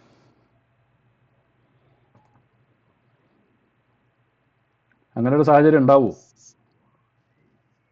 അങ്ങനെ ഒരു സാഹചര്യം ഉണ്ടാവും. ഉറപ്പായും ഉണ്ടാവും. കുറച്ച് സിനാരിയോസ് പറയാമോ അങ്ങനെ ഒരു സാഹചര്യം ഉണ്ടാവാൻ സാധ്യതയുള്ള കാര്യങ്ങൾ? ജോലി പോയാൽ, അസുഖം എന്തെങ്കിലും ആയാൽ. യെസ്, ജോലി പോയാൽ ഇൻകം ഉണ്ടാവില്ല, അസുഖങ്ങൾ എന്തെങ്കിലും വന്നാൽ ഇൻകം ഉണ്ടാവില്ല. പിന്നെ അൺഎക്സ്പെക്റ്റഡ് ആയിട്ട് എന്തെങ്കിലും നമ്മുടെ ലൈഫിൽ സംഭവിച്ചാൽ, പെട്ടെന്ന് ഒരു എമർജൻസി പോലെ എന്തെങ്കിലും വന്നു കഴിഞ്ഞാൽ, ഒരു വെള്ളപ്പൊക്കോ പേമാരിയോ വന്നു കഴിഞ്ഞാൽ, ഇപ്പൊ സംഭവിച്ചില്ല അതേപോലെ വന്നു കഴിഞ്ഞാൽ. പക്ഷെ നിങ്ങൾ ആരും പറയാൻ മടിക്കുന്ന ഒരു ഫാക്ടർ ഇപ്പോഴും ഉണ്ട്. നിങ്ങളുടെ എല്ലാം ഉള്ളിൽ അത് വന്നിട്ടുണ്ട്, പക്ഷേ വെളിയിൽ നിങ്ങളത് പറയുന്നില്ല. തട്ടിപ്പോയാൽ. യെസ്, അർജുൻ കറക്റ്റ് ആയിട്ട് അത് പറഞ്ഞു. അർജുൻ തന്നെയല്ലേ പറഞ്ഞു? അതെ. യെസ്, ആള് തട്ടിപ്പോയി എന്ത് ചെയ്യും? ഇതാണ് ഞാൻ പറഞ്ഞത്. തുടക്കത്തിൽ ഞാൻ പറഞ്ഞു, ഇൻട്രൊഡക്ഷൻ പറഞ്ഞപ്പോഴേ ഞാൻ പറഞ്ഞു, കുറച്ച് അപ്രിയകരമായ സ്ട്രോങ് ആയിട്ടുള്ള കാര്യങ്ങൾ ഞാൻ പറയും. ഇമോഷൻസ് മനസ്സിൽ കൊണ്ടുവച്ചിട്ട് ഒരു കാര്യമില്ല. When we are talking about money, emotions കളഞ്ഞേ പറ്റൂ. We should face the reality. മനുഷ്യൻ്റെ കാര്യമാണ്, എന്തും സംഭവിക്കാം. കാരണം അങ്ങനെ ഒരുപാട് പേർക്ക് സംഭവിച്ചിട്ടുണ്ട്. സംഭവിച്ചവരെ ഞാൻ നേരിട്ട് കണ്ടിട്ടുണ്ട്. പേഴ്സണലി എനിക്ക് അറിയാവുന്നവർ വരെ ഉണ്ട്. നിങ്ങൾക്ക് എല്ലാവർക്കും ഉണ്ട് അങ്ങനത്തെ ആൾക്കാർ. എന്നാലും നമ്മൾ കണ്ണടച്ചിരുട്ടാക്കും. നമുക്ക് എന്ത് സംഭവിക്കും നമ്മൾ തയ്യാറല്ല അതിനെ അക്നോളജ് ചെയ്യാൻ. ഇൻകം അഫക്റ്റ് ചെയ്യുമെന്ന് പറഞ്ഞു കഴിഞ്ഞാൽ, നേരത്തെ നിങ്ങൾ ആദ്യം പറഞ്ഞ എക്സാമ്പിൾസ് ഉണ്ടല്ലോ, എന്തെങ്കിലും അസുഖം വന്നാൽ അല്ലെങ്കിൽ ജോബ് എന്ന് പോയി കഴിഞ്ഞാൽ, ഇതൊക്കെ ടെമ്പററി ആണ്. അസുഖം വരുന്നത് ടെമ്പററി ആണ്. ജോബ് പോയി കഴിഞ്ഞാൽ അത് ടെമ്പററി ആണ്. മറ്റൊരു ജോബ് കണ്ടുപിടിക്കുന്നവരെയുള്ള കാര്യമേ ഉള്ളൂ. അതുപോലെ എന്തെങ്കിലും ഒരു ഫ്ലഡോ മറ്റോ കാര്യങ്ങൾ വന്നാൽ അതും ടെമ്പററി ആണ്. നമ്മൾ നേരത്തെ പറഞ്ഞ ബഡ്ജറ്റിനനുസരിച്ച് പ്ലാൻ ചെയ്ത് കൃത്യമായ ഒരു മിനിറ്റ് ബഡ്ജറ്റിനനുസരിച്ച് പ്ലാൻ ചെയ്ത് കൃത്യമായിട്ട് നമ്മളുടെ കയ്യിൽ സേവിങ്സ് ഉണ്ടെങ്കിൽ ഈ ടെമ്പററി സിറ്റുവേഷൻസ് ഒന്നും നമ്മളെ എഫക്റ്റ് ചെയ്യില്ല. നമ്മൾ ആ സേവിങ്സ് എടുക്കും, കറക്റ്റായിട്ട് അത് മാനേജ് ചെയ്യും. അത് കഴിഞ്ഞ് നമ്മുടെ ഈ ആ സിറ്റുവേഷൻ അങ്ങ് മാറി കഴിയുമ്പോൾ തിരിച്ച് നമുക്ക് ഇൻകം വരാൻ തുടങ്ങും. നമ്മുടെ സേവിങ്സിൽ നിന്ന് കുറച്ച് പോയിട്ടുണ്ടാവും, ശരിയാണ്. പക്ഷേ എന്നാലും നമ്മളെ അത് വലുതായിട്ട് ബാധിക്കില്ല. പക്ഷേ സംഭവിക്കുന്നത് എന്താണ്? ഏറ്റവും പ്രധാനപ്പെട്ട പ്രശ്നം വരുന്നത് നമുക്ക് പെർമനൻ്റ്ലി ജോലിക്ക് പോകാൻ പറ്റാത്തൊരു സാഹചര്യം വന്നാൽ, അതായത് ഡെത്ത് ഓർ ഡിസബിലിറ്റി ഉണ്ടായിക്കഴിഞ്ഞാൽ സംഭവിക്കുന്ന എത്രയേ ഉള്ളൂ, നമ്മൾ ആദ്യം സേവിങ്സിലോട്ട് കൈയടത്തും, സേവിങ്സിൽ നിന്ന് എക്സ്പെൻസ് എടുക്കാൻ തുടങ്ങും. സേവിങ്സ് അങ്ങ് തീരുമ്പോൾ അതങ്ങ് നിൽക്കും, തീർന്നു. ഇതാണ് പലപ്പോഴും സംഭവിക്കുന്നത്. അതിന് വേണ്ടിയിട്ടാണ് നിങ്ങൾക്കെന്നല്ല നമ്മൾക്ക് ആർക്കും ഇഷ്ടപ്പെടാത്ത ഒരു വാക്ക് ഞാൻ പറയാൻ പോവാണ്, ഇൻഷുറൻസ്. ഇത് പ്രധാനമാണ്. ഇത് ഇവിടെ പറയണമെന്ന് എനിക്ക് വളരെയധികം ആഗ്രഹമുണ്ട്. കാരണം എന്താണെന്ന് വെച്ച് കഴിഞ്ഞാൽ ഇൻഷുറൻസ് എന്ന വാക്ക് കേൾക്കുമ്പോൾ തന്നെ നമുക്ക് എല്ലാവർക്കും ഒരു എന്താ പറയുക, ഒരു നെഗറ്റിവിറ്റിയാണ്, ഇല്ലേ? അത് എന്തുകൊണ്ടാണ് ആർക്കെങ്കിലും ഒന്ന് പറയാമോ? എന്തുകൊണ്ടാണ് ഇൻഷുറൻസ് എന്ന് കേൾക്കുമ്പോൾ, അല്ലെങ്കിൽ ഇൻഷുറൻസ് ഏജൻസിനെ കാണുമ്പോൾ നമ്മൾ ഓടുന്നത് എന്തുകൊണ്ടാണ്? ഡെഡ് മണി. ഭയങ്കര ശല്യം അവര്. അതെ, ഒരു മിനിറ്റ്, ഞാനിത് ഇവിടെ ഒന്ന് എഴുതിയിടാം. ഇത് എഴുതാൻ ഇത്തിരി പാടാണല്ലോ.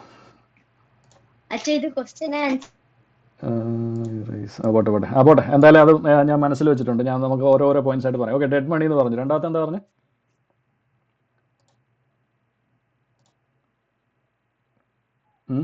ഇൻഷുറൻസിന് നമുക്ക് ഇഷ്ടമല്ലാത്തതിന്റെ കാരണങ്ങൾ? മാസാമാസം അടയ്ക്കാനുള്ള ബുദ്ധിമുട്ട്. ഓക്കെ, പിന്നെ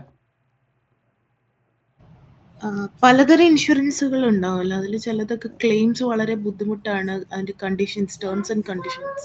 യെസ്, അതും ശരിയാണ്.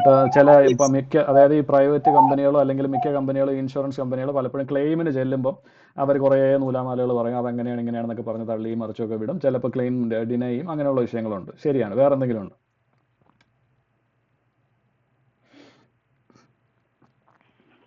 നമുക്ക് ഒരു ഉപയോഗമില്ല എന്ന് നമുക്കിപ്പോ തൽക്കാലം കുഴപ്പമില്ലല്ലോ. അപ്പൊ നമ്മളിപ്പോ എടുത്തു കഴിഞ്ഞാലും നമുക്ക് അതിന്റെ ആവശ്യം ഇല്ലല്ലോ എന്നുള്ളൊരു തോന്നൽ. യെസ്, അതും ഒരു ഫാക്ടർ ഉണ്ട്. ഓക്കെ, ആ ഫാക്ടറാണ് നമ്മൾ ഇതിന് തൊട്ട് മുമ്പത്തെ സ്ലൈഡിൽ പറഞ്ഞത്. അതായത് നമുക്കൊന്നും സംഭവിക്കില്ല, ഇതിന്റെ ആവശ്യം വരില്ല എന്നുള്ളൊരു ഫാക്ടർ. ഓക്കെ, അപ്പം നമ്മൾ 4 കാര്യങ്ങൾ പറഞ്ഞു. ഒന്ന് ഡെഡ് മണി ആണെന്ന് പറഞ്ഞു. പിന്നൊന്ന് പറഞ്ഞത്, രണ്ടാമത്തെ പോയിന്റ് ഇപ്പോഴും ഞാൻ വിട്ടുപോകുന്നുണ്ട്. മാസാമാസം അടയ്ക്കാനുള്ളൊരു ബുദ്ധിമുട്ടെന്ന് പറഞ്ഞു. അത് 3ാമത്തെ പോയിന്റ് ആയിരുന്നു. അല്ല, അതായിരുന്നു 2ാമത്തെ പോയിന്റ്. യെസ്, മാസാമാസം അത് അടയ്ക്കണമല്ലോ എന്നുള്ളൊരു പോയിന്റ്. 3ാമത് പറഞ്ഞത് എന്തായിരുന്നു? 3ാമത് പറഞ്ഞ് കാവ്യ പറഞ്ഞത് ഓക്കെ, ക്ലെയിമിന് ചെല്ലുമ്പോൾ ഉള്ള ബുദ്ധിമുട്ട്. 4ാമത് പറഞ്ഞത് നമുക്ക് അതിൻ്റെ ആവശ്യമുണ്ടോ എന്നുള്ള ഫാക്ടർ. ഓക്കെ, ഈ ഡെഡ് മണി എന്നുള്ള കോൺസെപ്റ്റ് വരുന്നതിൻ്റെ കാരണം നമുക്ക് അതും ഈ ആദ്യം പറഞ്ഞത് 4ാമത് പറഞ്ഞ പോയിന്റ്സ് തമ്മിൽ ലിങ്ക്ഡ് ആണ്. അതായത് നമ്മൾ ഈ ഇൻഷുറൻസ് എടുക്കുന്നു, ടേം ഇൻഷുറൻസ് ആണ്, 10 വർഷത്തേക്കോ 20 വർഷത്തേക്കോ ആണ്, നമ്മൾ അത് അടച്ചുകൊണ്ടേയിരിക്കും. എന്നിട്ട് 20 വർഷം കഴിയുമ്പോൾ ഈ അടച്ചതെല്ലാം വെറുതെ പോയില്ലേ എന്നുള്ള ഫാക്ടർ. അതിന് ഗ്രോത്തും ഇല്ല, ഒന്നുമില്ല, നമ്മൾ ആ ഇട്ടത് മൊത്തം വെറുതെ പോകുന്നു, എനിക്കൊന്നും എന്തായാലും സംഭവിക്കാൻ പോകുന്നില്ല, അതുകൊണ്ട് ആ ഇട്ട കാശ് ഡെഡ് മണിയാണ്, വെറുതെ ഒരു പ്രയോജനം ഇല്ല എന്നുള്ളതാണ്. അവിടെ അതിൻ്റെ ആൻസർ ഞാൻ ഓൾറെഡി മുമ്പത്തെ സ്ലൈഡിൽ പറഞ്ഞു കഴിഞ്ഞു എന്നാണ് ഞാൻ വിശ്വസിക്കുന്നത്. അതായത് എന്തുകൊണ്ടാണ് അതിൻ്റെ ആവശ്യം എന്നുള്ളത്. കാരണം റിയാലിറ്റിയാണ്, നമുക്ക് എന്തും സംഭവിക്കാം എന്നുള്ളൊരു ഫാക്ടർ. അത് നമുക്ക് സംഭവിക്കുന്നത് വരെ നമ്മളത് അറിയുള്ളൂ. അതിന് എന്താ പറയുക, വേറൊരു ഇതുമായിട്ട് കണക്റ്റഡ് അല്ലാത്തൊരു എക്സാമ്പിൾ ഞാൻ പറഞ്ഞുതരാം. സ്മോക്കിംഗ് ചെയ്യുന്ന ആൾക്കാരുണ്ട്, അല്ലേ? പുകവലിക്കുന്നവരുണ്ട്, മദ്യപിക്കുന്നവരുണ്ട്. നമുക്കറിയാം ഇത് പ്രശ്നമാണെന്നുള്ളത്. എല്ലായിടത്തും നമ്മളത് കാണുന്നുണ്ട്. മദ്യപിക്കുന്നത് ആരോഗ്യത്തിന് ഹാനികരമാണ്, പുകവലി ആരോഗ്യത്തിന് ഹാനികരമാണ്, ശ്വാസകോശം സ്പോഞ്ച് പോലെയാണ്, വലിയ വില കൊടുക്കേണ്ടി വരും. ഇതൊക്കെ നമ്മൾ സ്ഥിരം കാണുന്നുണ്ട്. എന്നാലും സ്ഥിരമായിട്ട് ചെയ്യുന്നവരത് നിർത്തില്ല. പക്ഷേ ചിലരത് നിർത്തും. എപ്പോഴാണ് നിർത്തുന്നത്? എന്തുകൊണ്ടാണ് നിർത്തുന്നത്? ആരെങ്കിലും ആലോചിച്ചിട്ടുണ്ടോ? അടുത്തറിയാവുന്ന ആരെങ്കിലും ഉണ്ടോ അങ്ങനെ ശീലം ഉണ്ടായിരുന്നിട്ട് നിർത്തിയ ആരെങ്കിലും അറിയാവോ?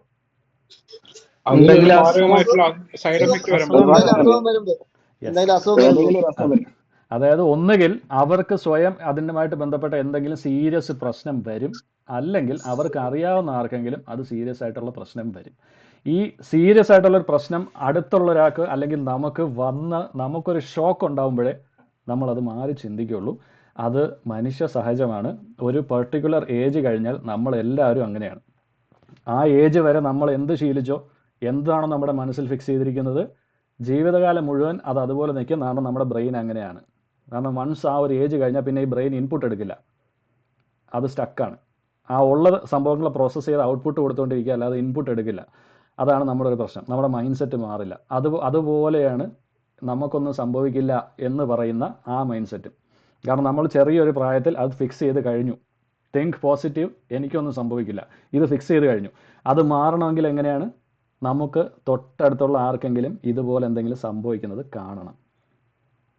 അതുവരെ വെയിറ്റ് ചെയ്യണോ? സ്വയം ചിന്തിക്കുക. വേണ്ട യെസ്, വേണ്ട വേണ്ട. സ്വയം ചിന്തിക്കുക. നമ്മൾക്ക് അടുത്തുള്ള ഒരാൾക്ക് ഇത് സംഭവിച്ച് അവർ കടം കയറി അവരുടെ കുടുംബം വഴിയാധാരം ആവുന്നത് കണ്ടിട്ടേ നമ്മൾ പഠിക്കൂ എന്ന് പറഞ്ഞ് ഇരുന്നാൽ അത് നിങ്ങൾ ആലോചിക്കുക, വേണോ വേണ്ടോ എന്നുള്ളത്. ഓക്കെ, അതായിരുന്നു ആദ്യത്തെ 4ാമത്തെയും ചോദ്യത്തിൻ്റെ ഉത്തരം. ഒറ്റയടിക്കാതെ ഞാൻ പറഞ്ഞതേ ഉള്ളൂ. പിന്നെ എന്താ പറയുക, മാസാമാസം ഇത് കൊടുക്കുന്ന ബുദ്ധിമുട്ട് എന്ന് പറഞ്ഞു. അപ്പോൾ മാസാമാസം കൊടുക്കുന്ന ബുദ്ധിമുട്ടെന്ന് പറയുമ്പോൾ നമുക്ക് വാടകയ്ക്ക് കൊടുക്കുന്നതിന് ബുദ്ധിമുട്ടില്ല, ഫോണിന് കൊടുക്കുന്നതിന് ബുദ്ധിമുട്ടില്ല, കറണ്ടിന് കൊടുക്കുന്നതിന് ബുദ്ധിമുട്ടില്ല. കാരണം എന്താണ്? ഇതിനൊക്കെ കൊടുത്തില്ലെങ്കിൽ അവരത് അടച്ചിട്ട് പോകും, അവർ കട്ട് ചെയ്തിട്ട് പോകും, ഇല്ലേ? വാടക കൊടുത്തില്ലെങ്കിൽ വീട്ടിൽ നിന്ന് പുറത്താക്കും, ഹോം ലോൺ കൊടുത്തില്ലെങ്കിലും വീട് കട്ട് ചെയ്യും, കറണ്ട് ബില്ല് അടച്ചില്ലെങ്കിൽ കറണ്ട് കട്ട് ചെയ്യും. അതുപോലെ ഒരു ഫാക്ടറാണിത്. നേരത്തെ പറഞ്ഞാണ്, how much are you paying for your self? ചിന്തിക്കുക.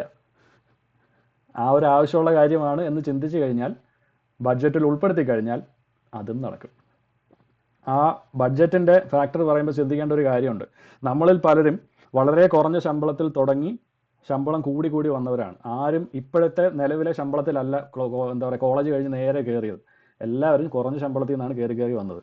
ഈ കുറഞ്ഞ ശമ്പളത്തിൽ നിന്ന് നമുക്ക് ഉത്തരവാദിത്തങ്ങൾ കൂടിയിട്ടുണ്ട് എന്നുള്ളത് വസ്തുതയാണ്. പക്ഷേ കൃത്യമായി നിങ്ങൾ കണക്ക് കൂട്ടി നോക്കിയാൽ നിങ്ങൾക്ക് മനസ്സിലാവും, നിങ്ങളുടെ ഉത്തരവാദിത്തങ്ങൾ കൂടിയതിനേക്കാൾ നിങ്ങളുടെ ഇൻകം കൂടിയിട്ടുണ്ട്. അപ്പോൾ കുറഞ്ഞ ഇൻകത്തിലും നിങ്ങൾ സർവൈവ് ചെയ്തിട്ടുണ്ട്. അന്ന് നിങ്ങൾ എങ്ങനെ ജീവിച്ചു എന്ന് ചിന്തിക്കുക. ശമ്പളം കൂടുമ്പോൾ അത് നമുക്ക് ചിലവാക്കാനുള്ള കാശാണ് എന്ന ചിന്തയിൽ നിന്നാണ് ഈ പ്രശ്നം വരുന്നത്. അതിന് പകരം എന്ത് ചെയ്യണം? നിങ്ങളുടെ ശമ്പളം കൂടി, നിങ്ങൾക്കൊരു പേ റൈസ് കിട്ടി, ഈ അടുത്ത വർഷം മുതൽ നിങ്ങൾക്ക് ഇത്ര ശതമാനം 5% എന്താ പറയുക സാലറി കൂടുകയാണ്. ഈ 5% സാലറി കൂടുന്നതിൽ 3% ഞാൻ സേവ് ചെയ്യും എന്ന് അപ്പം തീരുമാനിച്ചു കഴിഞ്ഞാൽ പ്രശ്നം തീർന്നു. ഇതുപോലെ ചെയ്താൽ മതി. അത് ചെയ്യാൻ നമ്മൾ ശ്രമിച്ചാൽ, കാരണം നമ്മൾ ചെയ്യാത്തത് എന്തുകൊണ്ടാണ്? കാരണം നമ്മുടെ എന്താ ബ്രെയിൻ പ്രീ വയേർഡാണ്. സാലറി കൂടിക്കഴിഞ്ഞാൽ എനിക്ക് ഇന്നതും കൂടെ ചെയ്യാം, എനിക്ക് ഇതും കൂടെ വാങ്ങാം. ഇത് നമ്മൾ നേരത്തെ ഫിക്സ് ചെയ്ത് വെച്ചിരിക്കുന്നതാണ്. ആ ഫിനാൻഷ്യൽ നോളജ് ഇല്ലാത്തതിൻ്റെ ഒരു പ്രശ്നമാണത്. ഞാൻ ആരെയും കുറ്റം പറയുന്നതല്ല, ഞാനും അങ്ങനെ തന്നെയാണ്. എൻ്റെയും സാലറി പല തവണയായിട്ട് കൂടിയിട്ടുണ്ട്. പക്ഷേ ഞാൻ സേവ് ചെയ്യാൻ തുടങ്ങിയത് വളരെ അടുത്താണ്, ഇതിനെപ്പറ്റി പഠിച്ചതിന് ശേഷമാണ്. അതുകൊണ്ടാണ് ഞാനിത് പറയുന്നത്. ആരെയും കുറ്റം പറയുന്നില്ല, ഞാൻ എൻ്റെ കൂടെ ചേർത്ത് തന്നെയാണ് പറയുന്നത്.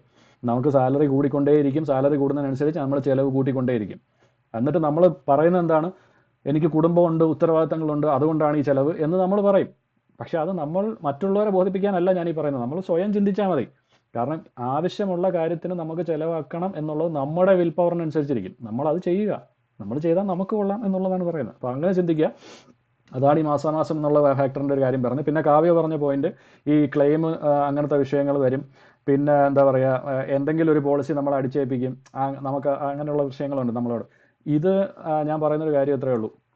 ഇപ്പം നമ്മൾ എന്താ പറയുക, ഏതൊരു ഫീൽഡിലും ഇപ്പോൾ നമ്മളൊരു സാധനം വാങ്ങിക്കാൻ പോയി, ഇതും നിങ്ങൾക്ക് എല്ലാവർക്കും പേഴ്സണലി ജീവിതത്തിൽ ഒരിക്കലെങ്കിലും സംഭവിച്ചിട്ടുണ്ടാകുന്ന ഒരു കാര്യമാണ്. നമ്മളിപ്പോൾ ഒരു സാധനം കടയിൽ നിന്ന് പോയി വാങ്ങിച്ചു, എന്തോ ആയിക്കോട്ടെ, ഒരു സാധനം വാങ്ങിച്ചു. അപ്പോൾ നമ്മൾ അവിടെ നിന്ന് നോക്കിയപ്പോൾ കടക്കാരൻ ഇത് ഇങ്ങനെയാണ് അങ്ങനെയാണ്, ഇത് ഇത്രയും നല്ല സംഭവമാണ്, നോക്കൂ മാടം നോക്കൂ, മാടത്തിന് ഇതിട്ടപ്പോൾ വളരെ നന്നായിട്ടുണ്ട്, ഇത് അങ്ങനത്തതാണ്, ഇത് അവിടത്തേന് ഇവിടത്തേണ് എന്താ പറയുക ഇംഗ്ലണ്ടിൽ നിന്ന് ഇമ്പോർട്ട് ചെയ്തതാണ് എന്നൊക്കെ സെയിൽസ്മാൻമാർ അങ്ങനെ പലതും പറയും. നമ്മളത് കണ്ട് അത് കേട്ട് വാങ്ങിച്ച് വീട്ടിൽ കൊണ്ടുവന്നിട്ട് പിരുത്ത് നോക്കുമ്പോഴായിരിക്കും അതിൽ അവിടെ ഡാമേജ്, ഇവിടെ ഫോൾട്ട്, അല്ലെങ്കിൽ ഇത് എന്താ പറയുക പകൽ വെളിച്ചത്തിൽ നോക്കിയപ്പോൾ ആ കടയിലെ വെളിച്ചത്തിൽ കണ്ടതിൻ്റെ അത്ര ഭംഗിയില്ല.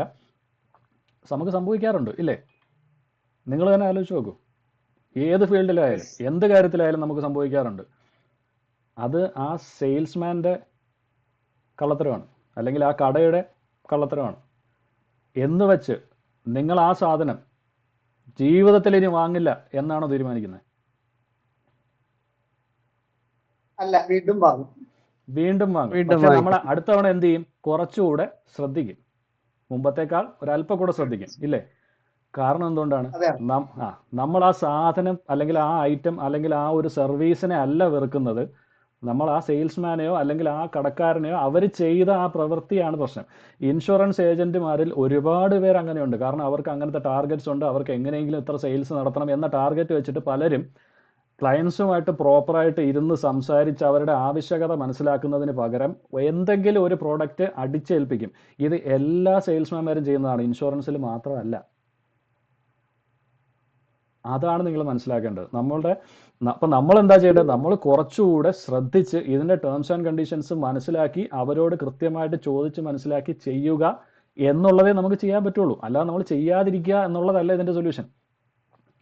കാറ് കടക്കാരൻ ഒരിക്കൽ നമുക്കൊരു മോശപ്പെട്ട കാർ തന്നു, അല്ലെങ്കിൽ നമ്മളൊരു സെക്കൻഡ് ഹാൻഡ് കാർ വാങ്ങിച്ചപ്പോൾ ഒരുത്തൻ എന്നെ പറ്റിച്ചു, എനിക്ക് മോശപ്പെട്ട കാറാണ് കിട്ടിയത് എന്ന് പറഞ്ഞ് നമ്മൾ ജീവിതത്തിൽ കാർ വാങ്ങില്ല എന്നല്ല അങ്ങനെ ഡിസിഷൻ എടുക്കേണ്ടത്. കാറ് കച്ചവടം മൊത്തത്തിൽ പ്രശ്നമാണ്, എല്ലാം കള്ളന്മാരാണ് എന്നല്ല ചെയ്യേണ്ടത്. അങ്ങനെ ചെയ്തു പറഞ്ഞാൽ കാർ കച്ചവടക്കാർക്കോ കാർ മാനുഫാക്ചറിങ് ഇൻഡസ്ട്രിക്കോ ഒരു നഷ്ടമില്ല, നഷ്ടം നമുക്ക് തന്നെയാണ്. അപ്പോൾ ഇൻഷുറൻസ് എന്ന് പറയുന്ന ആ ഒരു പേരിന് തന്നെ പേരുദോഷം വന്നത് അങ്ങനത്തെ കുറേ സെയിൽസ് ഏജന്റുമാരുള്ളത് കൊണ്ടാണ്. അപ്പോൾ അതിന് നമ്മൾ എന്ത് ചെയ്യണം? നമ്മുടെ ഡ്യൂ ഡിലിജൻസ് നമ്മൾ ചെയ്യുക. പച്ചക്കറി വാങ്ങാൻ പോകുമ്പോൾ നമ്മൾ തക്കാളി എടുത്ത് ഉരുട്ടി മരട്ടിയൊക്കെ നോക്കി നല്ലത് നോക്കി പറക്കി ഇടുന്നത് പോലെ ഇൻഷുറൻസ് എടുക്കാൻ പോകുമ്പോഴും അതുപോലെ നോക്കണം. അത്രേ ഉള്ളൂ. അല്ലാതെ ഞാൻ ഇനി തക്കാളി വാങ്ങില്ല, ഒരിക്കൽ ചീഞ്ഞ തക്കാളി കിട്ടി അതുകൊണ്ട് ഇനി ഞാൻ ജന്മത്തിൽ തക്കാളി വാങ്ങില്ല എന്നല്ല പറയേണ്ടത്. അതുപോലെ തന്നെയാണ് ഇൻഷുറൻസ്.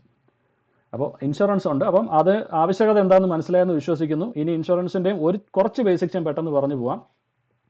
ഇൻഷുറൻസിലും 2 തരമുണ്ട്. നേരത്തെ പറഞ്ഞ ക്വസ്റ്റ്യൻസിൽ ഒരെണ്ണത്തിൻ്റെ ആൻസർ ഇതിലാണ് വരുന്നത്. ടെമ്പററി ഇൻഷുറൻസ് ഉണ്ട്, പെർമനന്റ് ഇൻഷുറൻസ് ഉണ്ട്. ടെമ്പററി ഇൻഷുറൻസ് നമ്മൾ നാട്ടിൽ വളരെ കോമൺ ആയിട്ട് നമ്മൾ കാണുന്ന ഇൻഷുറൻസ് അതാണ്, ടേം ഇൻഷുറൻസ് എന്ന് പറയും. ഇത് ഏറ്റവും കൂടുതൽ സെയിൽസ്മാൻമാർ നമുക്ക് അടിച്ചേൽപ്പിക്കുന്നതിൻ്റെ ഒരു പ്രധാന കാരണം എന്താണെന്ന് വെച്ച് കഴിഞ്ഞാൽ ഇതിൻ്റെ പ്രീമിയം വളരെ കുറവാണ്. വളരെ ചെറിയൊരു തുക ഇതിൻ്റെ പ്രീമിയം ആയിട്ട് വരുള്ളൂ. അത് നമുക്ക് ഭയങ്കര ഇഷ്ടമാണ്. അത് ഇത്രയേ ആവുന്നുള്ളൂ എന്ന് പറയുമ്പോൾ നമുക്കൊരു ഇഷ്ടമാണ്. എപ്പോഴും എന്താ പറയുക, 10% ഡിസ്കൗണ്ട് ഉണ്ട് സാർ എന്ന് കേൾക്കുമ്പോൾ നമ്മൾ അറിയാതെ ഒന്ന് നോക്കി പോകുന്നത് പോലെ ഇതിന് നിങ്ങൾക്ക് ഇത്രയും അടച്ചാൽ മതി സാർ എന്ന് പറയുമ്പോൾ നമുക്ക് അത് കൊള്ളാമല്ലോ ഇങ്ങനെ ചിന്തിക്കും. പക്ഷേ അതിൻ്റെ പ്രശ്നമുണ്ട്, അത് ഞാൻ പിന്നീട് പറയാം. ഇതിൻ്റെ ഒരു ബേസിക് രീതി എന്ന് പറഞ്ഞു കഴിഞ്ഞാൽ അതിനൊരു ടേം ഉണ്ടാവും. ഇപ്പോൾ 10 വർഷം അല്ലെങ്കിൽ 20 വർഷം എന്നൊക്കെ ടേം ഉണ്ടാവും. ആ ടേം അത്രയും കാലയളവിൽ നമ്മൾ കാശ് അടച്ചുകൊണ്ടേയിരിക്കും, മാസാമാസം, അല്ലെങ്കിൽ ചിലപ്പം ഇയർലി ആയിരിക്കാം, ക്വാർട്ടർലി ആയിരിക്കാം. അതൊക്കെ നമ്മൾ ഇനിഷ്യലി തീരുമാനിക്കുന്ന പോലെ കൃത്യമായി നമ്മൾ അതിൻ്റെ എന്താ പറയുക പ്രീമിയം അടച്ചുകൊണ്ടേയിരിക്കും. അതിൻ്റെ ടേം എത്ര കാലമാണോ അത്രയും കാലം നമ്മുടെ ഇൻഷുറൻസ് കവറേജ് ഉണ്ടാകും. അതായത് ഉദാഹരണം ഞാൻ പറയാം, 20 ഇയേഴ്സിൻ്റെ ടേം എടുത്തു. ഇപ്പോൾ 20 ഇയേഴ്സ് ടേം തീരുമാനിക്കുന്നതിന് ഒരു ക്രൈറ്റീരിയ ഉണ്ട്. അതായത് ഇപ്പം എനിക്കിപ്പം കുട്ടികളുണ്ട്, കൊച്ചു കുട്ടികളാണ്. അവർക്ക് അവരുടെ കോളേജ് വിദ്യാഭ്യാസം കഴിഞ്ഞ് ജോലിക്ക് കയറാൻ ഇനി ഒരു 15 വർഷം കൂടെ വേണം എന്നാണ് ഉണ്ടെങ്കിൽ എൻ്റെ പർപ്പസ് എന്താണ്? ഇവർ സ്വന്തം കാലിൽ നിൽക്കാൻ പ്രാപ്തരാകുന്നത് വരെ എൻ്റെ ഇൻകം ഉണ്ടായിരിക്കണം എന്നുള്ളതാണ് കോൺസെപ്റ്റ്. അതുവരെ അവർക്ക് കുടുംബം മുന്നോട്ട് പോകാൻ പറ്റില്ല. അപ്പോൾ നമ്മൾ എന്ത് ചെയ്യുമെന്ന് വെച്ച് കഴിഞ്ഞാൽ 15 വർഷത്തെ ടേം ഇൻഷുറൻസ് എടുക്കുന്നു. അപ്പോൾ ഈ 15 വർഷത്തിനുള്ളിൽ, അതായത് ഇവർ സ്വന്തം നിലയ്ക്ക് സ്വന്തം കാലിൽ നിൽക്കാനുള്ള അവസ്ഥ ആകുന്നത് വരെ ആ ഇൻഷുറൻസ് കവറേജ് ഉണ്ടാകണം. എനിക്ക് എന്തെങ്കിലും സംഭവിച്ചാൽ ഈ തുക കൊണ്ട് അവർ അവരുടെ വിദ്യാഭ്യാസവും പൂർത്തിയാക്കി ഒരു ജോലിക്ക് കയറാൻ പറ്റുന്ന ലെവലിലേക്ക് എത്തണം. ഇങ്ങനെയാണ് ഇൻഷുറൻസിൻ്റെ ടേം തീരുമാനിക്കേണ്ടത്. അല്ലാതെ 20 വർഷം ഞാൻ അടയ്ക്കണമല്ലോ, വേണ്ട ഞാൻ 10 വർഷം അടയ്ക്കുന്നുള്ളൂ അതുകൊണ്ട് 10 വർഷത്തെ ടേം മതി, ഇങ്ങനെയല്ല തീരുമാനിക്കേണ്ടത്. നമ്മുടെ കവറേജ് എത്ര കാലത്തേക്ക് വേണം, അതായത് ഇൻഷുറൻസ് എന്ന് പറയുന്നതിൻ്റെ ബേസിക് കോൺസെപ്റ്റ് ഇൻകം റീപ്ലേസ്മെന്റ് എന്നാണ്. അതായത് നമുക്ക് പെർമനൻ്റ്ലി ഇൻകം നിന്ന് പോയാൽ ഉപയോഗിക്കാനുള്ളതാണ് ഇൻഷുറൻസ്. അപ്പോൾ അതാണ് നമ്മൾ കണക്കാക്കേണ്ടത്. നമ്മുടെ ഇൻകം എത്ര കാലം കൂടെയാണോ വേണ്ടത് അത്രയും കാലത്തേക്കാണ് നമ്മൾ ഇൻഷുറൻസിൻ്റെ ടേം തീരുമാനിക്കേണ്ടത്, ടെമ്പററി ഇൻഷുറൻസ് ആണെങ്കിൽ. ഓക്കെ, അപ്പോൾ അത്രയും കാലം ടേം എത്രത്തോളം കാലം ഉണ്ടോ നമ്മൾ കാശ് അടച്ചുകൊണ്ടേയിരിക്കും, അത്രയും കാലം നമുക്കതിൻ്റെ കവറേജ് ഉണ്ടാകും. ഇതാണ് ആർക്കും ഇഷ്ടപ്പെടാത്ത point. After the term protection stops and money invested is not returned. അതായത് ഡെഡ് മണി എന്നുള്ള ആ പറഞ്ഞ സംഭവം ഇതാണ്. 15 വർഷത്തേക്ക് ഞാൻ ഇൻഷുറൻസ് എടുത്തു, എൻ്റെ കുട്ടികൾ കോളേജിലൊക്കെ പോയി പഠിച്ചു കഴിഞ്ഞു, ഭാഗ്യവാൻ, എനിക്കൊന്നും സംഭവിച്ചില്ല, ഞാനിപ്പോഴും ജീവനോടെ ഉണ്ട്. എൻ്റെ കാശ് മൊത്തം ഇൻഷുറൻസിൽ പോയി. മനസ്സിലായോ? അപ്പം നമ്മൾ എന്താ പറയുന്നത്? അപ്പം അത് ആ ഒരു സ്റ്റേജിൽ എത്തിയിരിക്കുന്ന ആൾക്കാർ എന്താണ് മറ്റുള്ളവരോട് പറയുന്നതെന്നറിയോ? അതൊക്കെ വെറുതെ എൻ്റെ കയ്യിൽ നിന്ന് ചുമ്മാ കാശടിച്ച് 15 കൊല്ലം എൻ്റെ നിന്ന് കാശ് പോയതല്ലാതെ അതുകൊണ്ട് ഒരു പ്രയോജനം ഉണ്ടായില്ല. മനസ്സിലാവുന്നുണ്ടോ? ഈ പറഞ്ഞ സെന്റൻസ് പലരും കേട്ടിട്ടുണ്ടാവും. ഉണ്ടല്ലോ.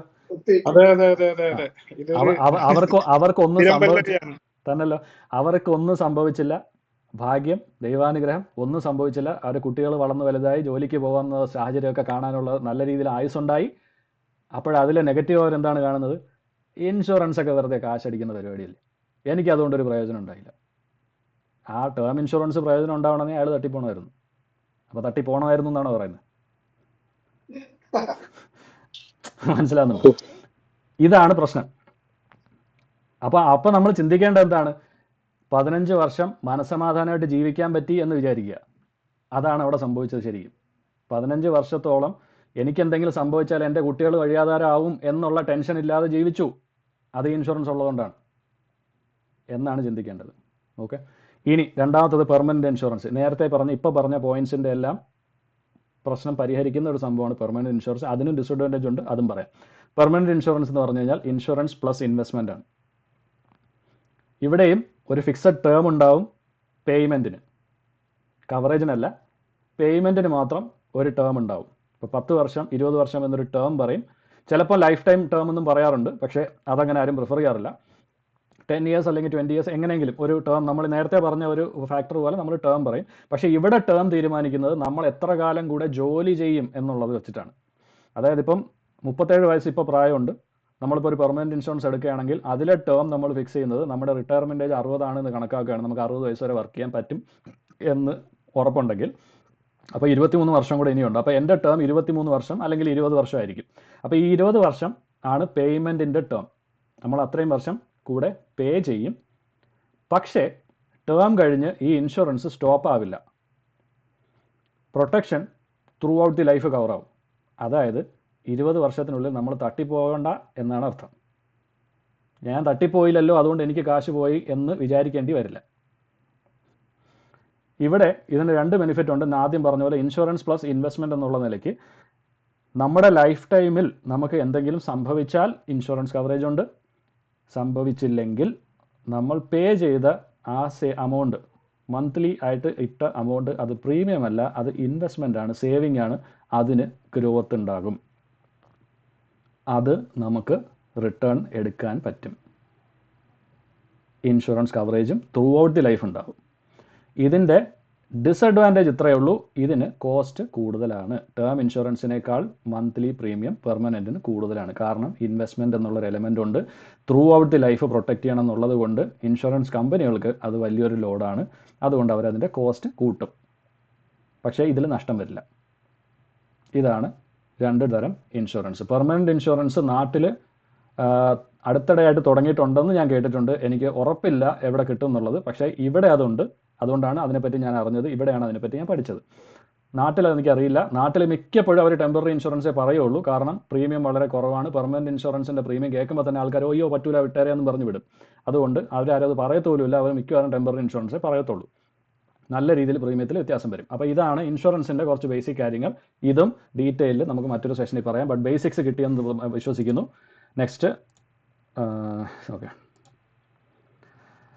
ഓക്കെ അടുത്തത് ഇനി സേവിങ്സ് സ്റ്റെപ്പ് ബൈ സ്റ്റെപ്പ് എന്താണ്, ആക്ഷൻ പ്ലാൻ ആണ് ഇനി തരാൻ പോകുന്നത്. സ്റ്റെപ്പ് ബൈ സ്റ്റെപ്പായിട്ട് സേവിങ്സിന് എന്ത് ചെയ്യാം എന്നുള്ളത് പറയാൻ പോവാണ്. അതായത് ഇപ്പം ഞാൻ കുറേ തിയറിയാണ് പറഞ്ഞത്, ബേസിക്സ് കുറേ കാര്യങ്ങൾ പറഞ്ഞു. ഇനി step by step action plan ആണ് അടുത്തത്. ആദ്യം നിങ്ങൾ ചെയ്യേണ്ടത് ഒരു സെപ്പറേറ്റ് ബാങ്ക് അക്കൗണ്ട് തുടങ്ങുക എന്നുള്ളതാണ്. ഡെബിറ്റ് കാർഡോ ആപ്പോ അങ്ങനെ പെട്ടെന്ന് കാശ് വലിക്കാൻ പറ്റുന്ന സംവിധാനങ്ങളില്ലാത്ത ഒരു അക്കൗണ്ട് വേറെ സ്റ്റാർട്ട് ചെയ്യുക. ഇത് സ്റ്റാർട്ട് ചെയ്യുമ്പം പ്രത്യേകം എടുത്ത് ചോദിക്കുക, ചാർജസ് ഇല്ലാത്തതായിരിക്കണം. ഓക്കെ, അതിന് ഡെബിറ്റ് കാർഡ് പാടില്ല, ക്രെഡിറ്റ് കാർഡ് പാടില്ല, യാതൊരു വിധത്തിൽ എളുപ്പത്തിൽ കാശ് വലിക്കാൻ പറ്റുന്ന ഒന്നും അതിനകത്ത് ഉണ്ടാവരുത്. കുറച്ച് മെനക്കെട്ടിട്ട് അതിൽ നിന്ന് കാശ് എടുക്കാൻ പറ്റാവും. അതായത് അറ്റ്ലീസ്റ്റ് ഒരു ദിവസമെങ്കിലും, ഒരു 24 hour പീരീഡ് എങ്കിലും വെയിറ്റ് ചെയ്യാതെ അതിൽ നിന്ന് കാശ് വരരുത്. അങ്ങനത്തെ ഒരു അക്കൗണ്ട് ആയിരിക്കണം.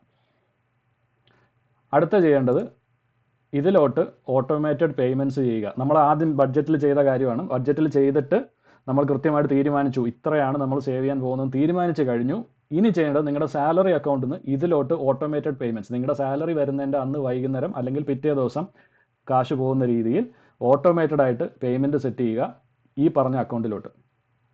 വൺസ് അത് ചെയ്ത് കഴിഞ്ഞാൽ ഇത് കൃത്യമായിട്ട് എല്ലാ മാസവും മോണിറ്റർ ചെയ്യുക, ഇതിലോട്ട് കാശ് എത്ര വരുന്നുണ്ട് എന്നുള്ളത്, കറക്റ്റായിട്ട് നമ്മൾ ഇടുന്ന കാശ് എത്രത്തോളം പോകുന്നു എന്നുള്ളത്.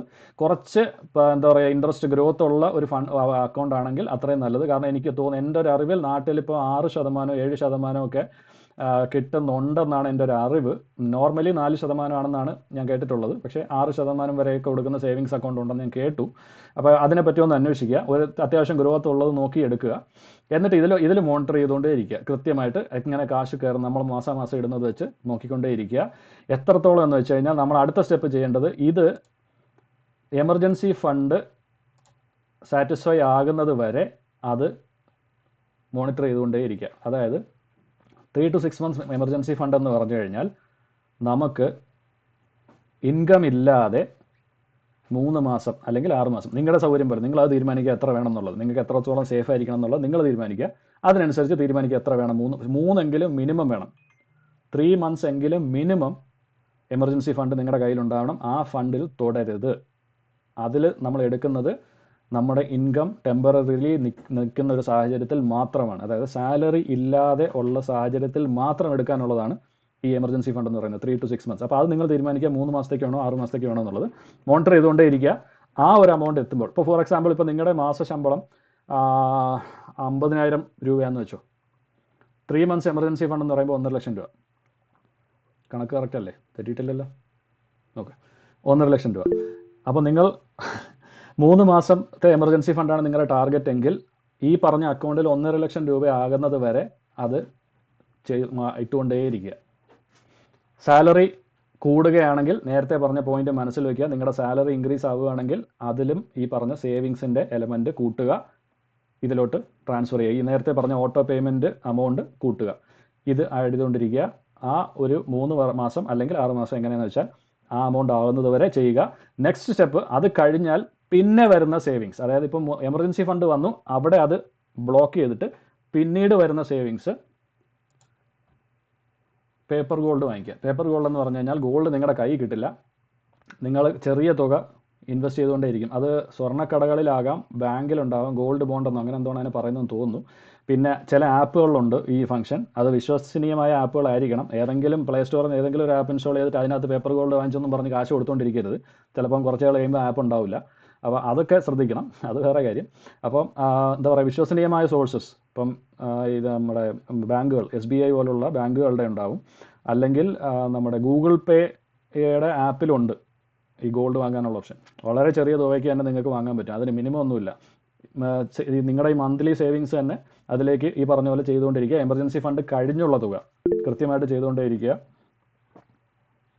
Bank is providing digital gold buying option. Yes, bank ഷഫേദ് പറഞ്ഞു, കറക്റ്റാണ്, ബാങ്കുകളിലുണ്ട്. അപ്പോൾ ആ ഓപ്ഷൻ വെച്ച് നിങ്ങൾ ഡിജിറ്റൽ വാങ്ങിക്കൊണ്ടിരിക്കുക. സ്വർണം വാങ്ങുമ്പോൾ നമ്മുടെ ഏറ്റവും വലിയൊരു മനസ്സിൽ വരുന്ന ഒരു എന്താ പറയുക ടെൻഷൻ ഇതാണ്, നമുക്ക് 1 പവനെങ്കിലും തികച്ച വാങ്ങാതെ എങ്ങനെ വാങ്ങും, അല്ലെങ്കിൽ 1/2 പവനെങ്കിലും വാങ്ങണ്ടേ. ഇത് നമ്മൾ ചിന്തിക്കുന്നത് എന്തുകൊണ്ടാണ്? നമ്മൾ ഓർണമെൻറ്റ്സ് എന്ന് ചിന്തിക്കുന്നതുകൊണ്ടാണ്. ഓർണമെൻറ്റ് വാങ്ങരുത് എന്നാണ് ഞാൻ 100% പറയുന്നത്.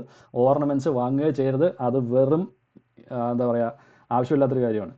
നിങ്ങൾക്ക് സോളിഡ് ഗോൾഡ് വാങ്ങിക്കണമെങ്കിൽ കോയിനോ ബാറോ വാങ്ങിക്കുക. അതിൻ്റെ പ്രധാന കാരണം പണിക്കൂലി എന്ന് പറഞ്ഞൊരു ഫാക്ടറുണ്ട്, പണിക്കുറവ് എന്ന് പറഞ്ഞൊരു ഫാക്ടറുണ്ട്. നിങ്ങൾ ഈ സ്വർണം ഓർണമെൻറ്റ്സ് വിറ്റിട്ടുള്ളവർക്കറിയാം, വിൽക്കാൻ കൊണ്ട് ചെല്ലുമ്പം അവരതിൻ്റെ വില കുറപ്പിക്കും. അവർ പറയുന്നത് ഇത്ര ശതമാനം പണിക്കൂലി, ഇത്ര ശതമാനം പണിക്കുറവ് എന്നൊക്കെ പറഞ്ഞ് കുറേ തുക അവർ അതിൽ കുറച്ചിട്ടേ തരുള്ളൂ. അപ്പോൾ അതിന് പകരം ഇങ്ങനെ ഇത് നോക്കുക. അപ്പം പറഞ്ഞു വന്ന കാര്യം ഇതാണ്, വലിയ തുകയ്ക്ക് സ്വർണം ഒറ്റയടിക്ക് വാങ്ങണം എന്ന് പറഞ്ഞ് നോക്കുമ്പോഴാണ് പലപ്പോഴും നടക്കാത്തത്. സോ ബേസിക് കാര്യം നേരത്തെ പറഞ്ഞ പോലെ എല്ലാം step by step small steps ആയിട്ട് ഡിവൈഡ് ചെയ്യുക. Invest in paper gold, digital ഗോൾഡായിട്ട് വാങ്ങുക. എന്നിട്ട് ഇത് സോളിഡ് ഗോൾഡ് ആക്കാൻ പറ്റുന്ന ഒരു തുക അവരതിനകത്ത് ഫിക്സ് പറയുന്നുണ്ടാവും. ഇത്രയെങ്കിലും ആയാൽ നിങ്ങൾക്ക് അതിനെ കൺവേർട്ട് ചെയ്യാം ആക്ച്വൽ ഗോൾഡ് ആയിട്ട് എന്ന് അവർ അതിനകത്ത് കണ്ടീഷൻ പറയുന്നുണ്ടാവും. അതാകുമ്പോൾ ആക്ച്വൽ ഗോൾഡായിട്ട് കൺവേർട്ട് ചെയ്ത് ലോക്കറിൽ സൂക്ഷിക്കുക. ഇങ്ങനെ സേവിങ് ബിൽഡ് ചെയ്തുകൊണ്ടേയിരിക്കുക. ഈ സ്റ്റെപ്സ് ആർക്കും ഫോളോ ചെയ്യാവുന്നതേ ഉള്ളൂ. ചെയ്ത് നോക്കുക. അതിന് ഏറ്റവും പ്രധാനം വേണ്ടത് ഈ പറഞ്ഞ സംഭവമാണ്. ഇത് നിങ്ങൾ മനസ്സ് വെച്ചാലേ നടക്കുള്ളൂ. ഇമ്പോസിബിൾ അല്ല, പക്ഷെ മനസ്സ് വെച്ചാലേ നടക്കുള്ളൂ. നടക്കും എന്ന് ഉറപ്പായിട്ടും ചിന്തിക്കുക, ചെയ്യുക. ആദ്യം കുറച്ച് ബുദ്ധിമുട്ടൊക്കെ തോന്നും. മാസം കൃത്യമായിട്ട് ഇങ്ങനെ ചിലവാക്കിക്കൊണ്ടിരുന്നതിൽ നിന്ന് കുറച്ച് പിന്നോട്ട് വലിക്കുമ്പോൾ ഒരു ബുദ്ധിമുട്ട് നമുക്ക് ഫേസ് ചെയ്യും.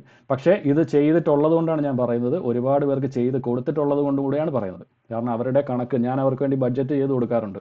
കൃത്യമായിട്ട് ഇൻകം ഇത്ര, അവരോട് തന്നെ ചോദിച്ച് എക്സ്പെൻസസ്, ഓരോ എക്സ്പെൻസസ് ലൈൻ ഐറ്റം എഴുതി വെച്ച് കണക്ക് കൂട്ടി നോക്കുമ്പോൾ ഉറപ്പായിട്ടും ബാക്കി കുറേ ഉണ്ടാവും. അപ്പോൾ അവരോട് ചോദിക്കും നിങ്ങൾക്ക് എത്ര കാലമായിട്ട് ഇൻകം ഉണ്ടെന്ന് ചോദിക്കാം. അവർ പറയും ഒരു 5-6 വർഷമായിട്ട് ഈ ഇൻകം ആണ്. ചിലവുകൾ ഇങ്ങനെ തന്നെയല്ലേ, മാറിയിട്ടൊന്നുമില്ലല്ലോ, ഇല്ല പഴയ പോലെ തന്നെയാണ്. പിന്നെ ഇത്രയും മാസം ഇത്ര തുക നിങ്ങളുടെ കണക്കനുസരിച്ച് ബാക്കി വരുന്നുണ്ട്, ഇതെവിടെ പോയെന്ന് ചോദിക്കുമ്പോൾ അറിയില്ല. തുടങ്ങുമ്പോഴേ നമ്മൾ ഈ സേവിങ്സിൻ്റെ കാര്യം സംസാരിക്കുമ്പോൾ തന്നെ അവർ പറയുന്നത് അതൊന്നും നടക്കുകയൊന്നുമില്ല, ഇപ്പോഴത്തെ വരുമാനത്തിൽ ഒന്നും ബാക്കി വരുന്നില്ല, ചിലവ് നടക്കാനേ ഉള്ളൂ എന്ന് പറയുമ്പോഴാണ് ഞാൻ ഈ പിടിച്ചിരുത്തിയിട്ട് ബഡ്ജറ്റ് ചെയ്യിപ്പിക്കുന്നത്. ബഡ്ജറ്റ് ചെയ്ത് നോക്കി എഴുതി വരുമ്പോഴാണ് അവസാനം നോക്കുമ്പോൾ ഇത്രയുണ്ട്. അപ്പോൾ പറയും ഇതെവിടെ നിന്ന് വന്നു? പറയും എന്തോ അറിയില്ല, ഇത്ര നാൾ ഇതെവിടെ പോയി? അറിയില്ല. അതെന്തുകൊണ്ടാണ്? എഴുതി കൂട്ടിയിട്ടില്ല, അതുകൊണ്ട് തന്നെ. കാരണം എല്ലാം ഇതിൻ്റെ അകത്താണ്. ഇവിടെ നിന്നിട്ട് കാര്യമില്ല, ഇവിടെ നിൽക്കില്ല, അത് പോവും. അപ്പോൾ നമ്മളെന്ത് ചെയ്യും? കാശ് വരും, ചിലവാക്കും, പൊയ്ക്കൊണ്ടിരിക്കും. പക്ഷേ ഈ ഒരു ഫാക്ടർ നടക്കും എന്ന് സ്വയം ഉറപ്പിക്കുക, വിശ്വസിക്കുക, ചെയ്യുക, നടക്കും. ഓക്കെ, ഇനി ഞാൻ നേരത്തെ പറഞ്ഞു വെച്ച ഒരു പോയിന്റ് ഉണ്ട്, ഈ സിസ്റ്റമാറ്റിക് ഇൻവെസ്റ്റ്മെൻറ്റ് പ്ലാൻ. ഇപ്പോൾ ഈ പറഞ്ഞ സംഭവം എന്ന് പറഞ്ഞാൽ നമ്മളൊരു ഷോർട്ട് ടേം ഗോൾസിലോട്ടുള്ളവരെ ഞാൻ എത്തിച്ചിട്ടുള്ളൂ. എന്താ പറയുക, പ്ലാൻഡ് ഫിനാൻഷ്യൽ ഗോൾ എന്നുള്ള ആ ഫാക്ടർ വരെ എത്തിച്ചിട്ടുള്ളൂ. അടുത്ത ലോങ് ടേമിൻ്റെ കാര്യം ഞാൻ പറയാം. നേരത്തെ പറഞ്ഞ സിസ്റ്റമാറ്റിക് ഇൻവെസ്റ്റ്മെൻറ്റ് പ്ലാനിനെ പറ്റിയാണ് അടുത്ത പറയുന്നത്. Long term investment, systematic investment plan ഒരുപാട് പേർക്ക്, എനിക്കൊന്ന് ബാങ്കിൽ വർക്ക് ചെയ്യുന്നവർക്കെല്ലാം ഇതിനെപ്പറ്റി നല്ല ധാരണയുണ്ടാവും, അതെനിക്ക് നല്ല ഉറപ്പുണ്ട്. സിസ്റ്റമാറ്റിക് ഇൻവെസ്റ്റ്മെൻറ്റ് പ്ലാൻ എന്ന് പറഞ്ഞു കഴിഞ്ഞാൽ നമ്മൾ മന്ത്ലി ഒരു തുക സേവ് ചെയ്യുന്നു. പക്ഷേ ഇത് ഷോർട്ട് ടേമിനുള്ളതല്ല, അതും ഓർത്തിരിക്കുക. ഷോർട്ട് ടേമിന് വേണ്ടിയിട്ട് ഉപയോഗിക്കാൻ പറ്റുന്നതല്ല, കാരണം ഇതിനൊരു ലോക്ക് ഇൻ പീരീഡ് ഉണ്ടാവും. ആ ലോക്ക് ഇൻ പീരീഡ് കഴിഞ്ഞ് നമുക്കതിന് എടുക്കാൻ പറ്റത്തുള്ളൂ. അപ്പോൾ മന്ത്ലി പേയ്മെൻറ്റ്സ് ഉണ്ടാകും, ഇതിന് ഇൻവെസ്റ്റ്മെൻറ്റ് ഗ്രോത്ത് ഉണ്ടാകും. എൻ്റെ അറിവിൽ സിസ്റ്റമാറ്റിക് ഇൻവെസ്റ്റ്മെൻറ്റ് പ്ലാനിൽ മിക്കതിലും നമുക്ക് ഫണ്ട്സ് ചൂസ് ചെയ്യാനുള്ള ഓപ്ഷൻ ഉണ്ട്. നമുക്ക് സെലക്ട് ചെയ്യാം ഏത് ഫണ്ട് വേണം, ഗ്രോത്ത് ഉള്ളത് വേണോ, റിസ്ക് ഉള്ളത് വേണോ, എന്താണെന്ന് വെച്ചാൽ നിങ്ങൾക്ക് അതിൻ്റെ ഫണ്ടിൻ്റെ പെർഫോമൻസ് ഇതൊക്കെ നോക്കി എടുക്കാനുള്ള ഓപ്ഷൻസ് ഉണ്ടാകും. അതില്ല നിങ്ങൾക്ക് ഇതേ ഉള്ളൂ എന്ന് പറഞ്ഞു കഴിഞ്ഞാൽ അത് പറയുന്ന ആളുടെ അടുത്ത് അത് ചെയ്യാൻ നിൽക്കരുത്, വിട്ടേക്കുക. അവരോട് ചോദിക്കുക നിങ്ങൾ ഏത് ഫണ്ടിലാണ് ഇൻവെസ്റ്റ് ചെയ്യുന്നത്, എനിക്ക് ആ ഫണ്ട് കാണണം, ഫണ്ടിൻ്റെ പെർഫോമൻസ് കാണണം, 10 വർഷത്തെ 15 വർഷത്തെ അതിൻ്റെ ഗ്രോത്ത് റേറ്റ് എങ്ങനെയാണെന്ന് എനിക്ക് അറിയണം, കാണിക്കാൻ പറയണം. എന്നിട്ട് അത് വാങ്ങി നോക്കി തീരുമാനിക്കുക. ഇതാണ് സിസ്റ്റമാറ്റിക് ഇൻവെസ്റ്റ്മെൻറ്റ് പ്ലാനിൻ്റെ ഒരു ബേസിക് ഐഡിയ. ഒരു ലോക്ക് ഇൻ പീരീഡ് ഉണ്ടാവും. വൺസ് ആ ലോക്ക് ഇൻ പീരീഡ് കഴിഞ്ഞാൽ നിങ്ങൾക്ക് ഇത് യൂസ് ചെയ്യാം. ഇപ്പോൾ ലോക്ക് ഇൻ പീരീഡ് കഴിഞ്ഞ് കഴിഞ്ഞാൽ നിങ്ങൾക്ക് ഒന്നുകിൽ നിങ്ങളുടെ എമർജൻസി ഫണ്ട് കാര്യങ്ങൾക്ക് വേണ്ടിയിട്ട് യൂസ് ചെയ്യാം, അല്ലെങ്കിൽ വലിയ എക്സ്പെൻസസിന് വേണ്ടിയിട്ട് അതിൽ നിന്ന് എടുക്കാം. അല്ലെങ്കിൽ നിങ്ങൾക്ക് അതിനെ അവിടെ തന്നെ ഇട്ടേക്കാം, ലെറ്റ് ഇറ്റ് ഗ്രോ. അതായത് നേരത്തെ ടേം പറഞ്ഞ പോലെ നിങ്ങളുടെ ആ ലോക്ക് ഇൻ പീരീഡാണ് ടേം. അത്രയും കാലം നിങ്ങൾ സേവ് ചെയ്യുന്നു മാസം. അത് കഴിഞ്ഞാൽ അതിനെ അവിടെ ഇട്ടേക്കുക, ആ ഫണ്ടുകളിൽ തന്നെ നിലനിർത്തുക. അത് അവിടെ ഗ്രോത്ത് ഉണ്ടായിക്കൊണ്ടേയിരിക്കും, കോമ്പൗണ്ട് ചെയ്തുകൊണ്ടേയിരിക്കും. റിട്ടയർമെൻറ്റിൻ്റെ ടൈമിൽ അതിൻ്റെ ആനുവൽ ഗ്രോത്ത് അല്ലെങ്കിൽ മന്ത്ലി ഗ്രോത്ത് എത്രയാണെന്ന് നോക്കിയിട്ട് ആ ഗ്രോത്ത് മാത്രം വിഡ്രോ ചെയ്തുകൊണ്ടിരിക്കുക. നിങ്ങൾക്ക് ലൈഫ് ലോങ് ഇൻകം ആയിട്ട് അതവിടെ ഉണ്ടാവും. ജസ്റ്റ് ഒന്ന് ചിന്തിച്ച് നോക്കുക, ലൈഫ് ലോങ് ഇൻകം എന്ന് ഞാൻ പറഞ്ഞ ആ വാക്കിനെ വെറുതെ തള്ളിക്കളയരുത്. നിങ്ങൾ ആ സിറ്റുവേഷൻ ഒന്ന് ആലോചിച്ച് നോക്കുക.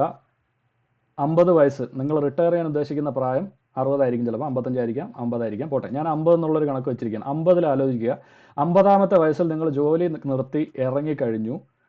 നിങ്ങൾക്ക് മാസാമാസം ജോലിക്ക് പോകാതെ നിങ്ങളുടെ ചെലവിനുള്ള തുക അക്കൗണ്ടിലോട്ട് വന്നുകൊണ്ടേയിരിക്കുന്നു. സർക്കാരിൻ്റെ പെൻഷൻ നിന്നു പോകുമോ എന്നുള്ള ടെൻഷനോ ബുദ്ധിമുട്ടോ ഒന്നും വേണ്ട. പെൻഷൻ വാങ്ങാൻ അവിടെ പോകുന്ന ആ ടെൻഷൻ വേണ്ട. മക്കൾ തരുമോ എന്ന് ആലോചിച്ച് നോക്കിയിരിക്കേണ്ട. അവൻ എങ്ങാനും പിണങ്ങി പോയി കഴിഞ്ഞാൽ എനിക്ക് ജീവിക്കാൻ നിവൃത്തി ഉണ്ടാവില്ല എന്ന് പറഞ്ഞ് മക്കൾ പറയുന്ന എല്ലാം കേട്ട് താങ്ങിത്തോണിന്ന് പറഞ്ഞ് നിൽക്കേണ്ട കാര്യമില്ല. നിങ്ങൾക്ക് കൃത്യമായിട്ട് കാശ് അക്കൗണ്ടിൽ വരുന്നു.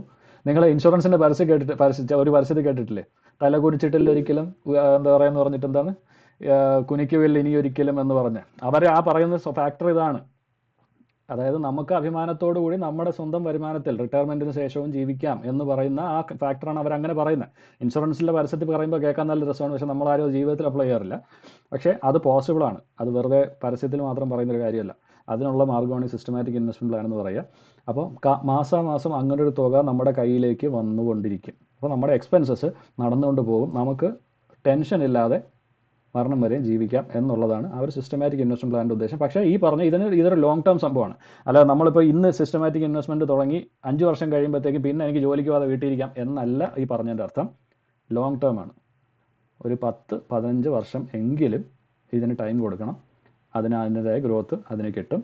ശരിക്കും പറഞ്ഞാൽ നമ്മളിപ്പം ഈ പറഞ്ഞ കാര്യങ്ങളൊക്കെ നമുക്ക് ജോലിക്ക് കയറാൻ തുടങ്ങിയ കാലം മുതലേ അറിയുമായിരുന്നെങ്കിൽ സത്യം പറഞ്ഞാൽ ഈ സമയം കൊണ്ട് നമുക്ക് റിട്ടയർ ആവായിരുന്നു.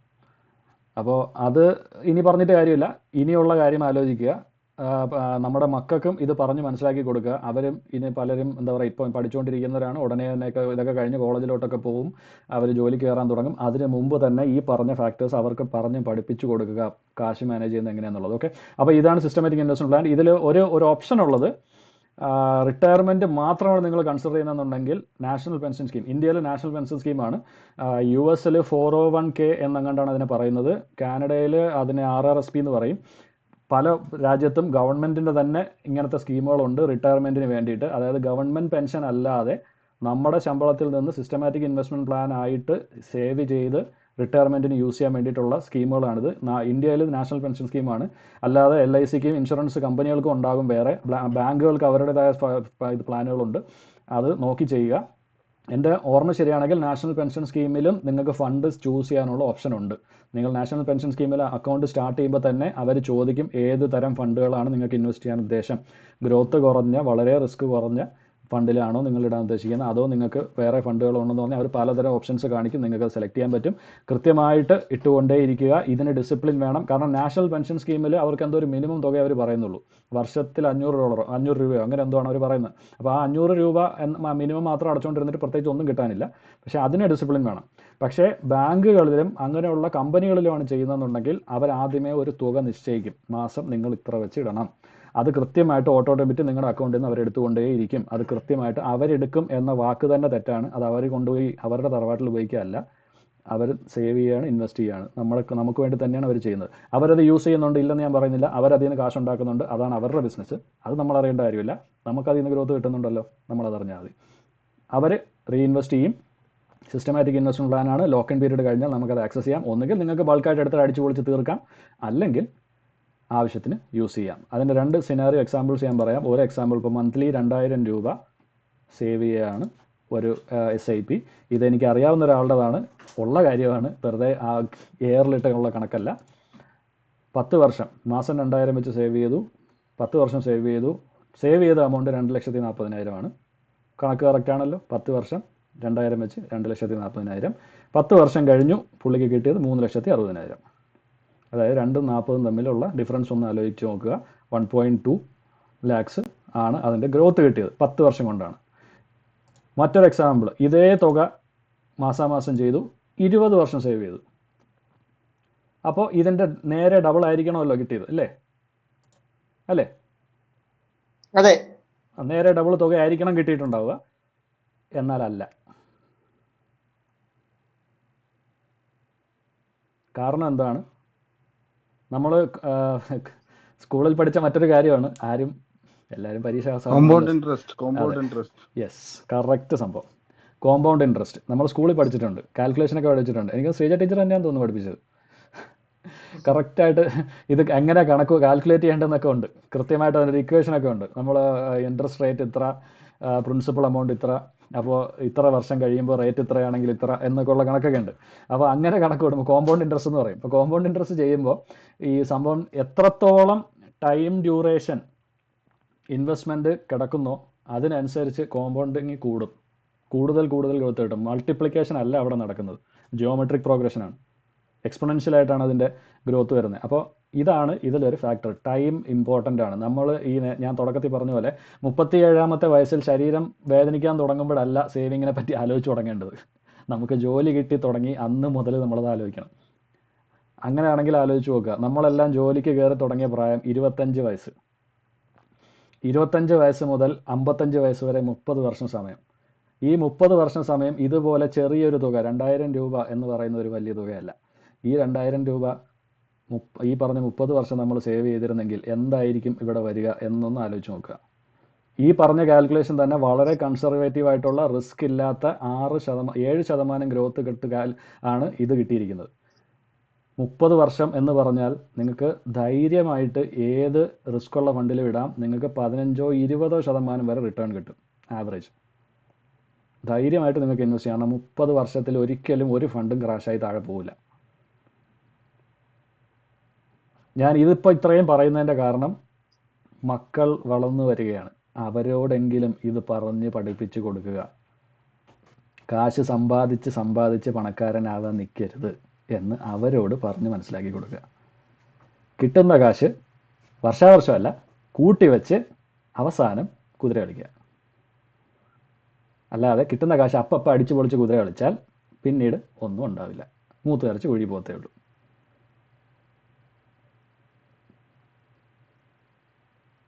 മനസ്സിലായല്ലോ അല്ലേ?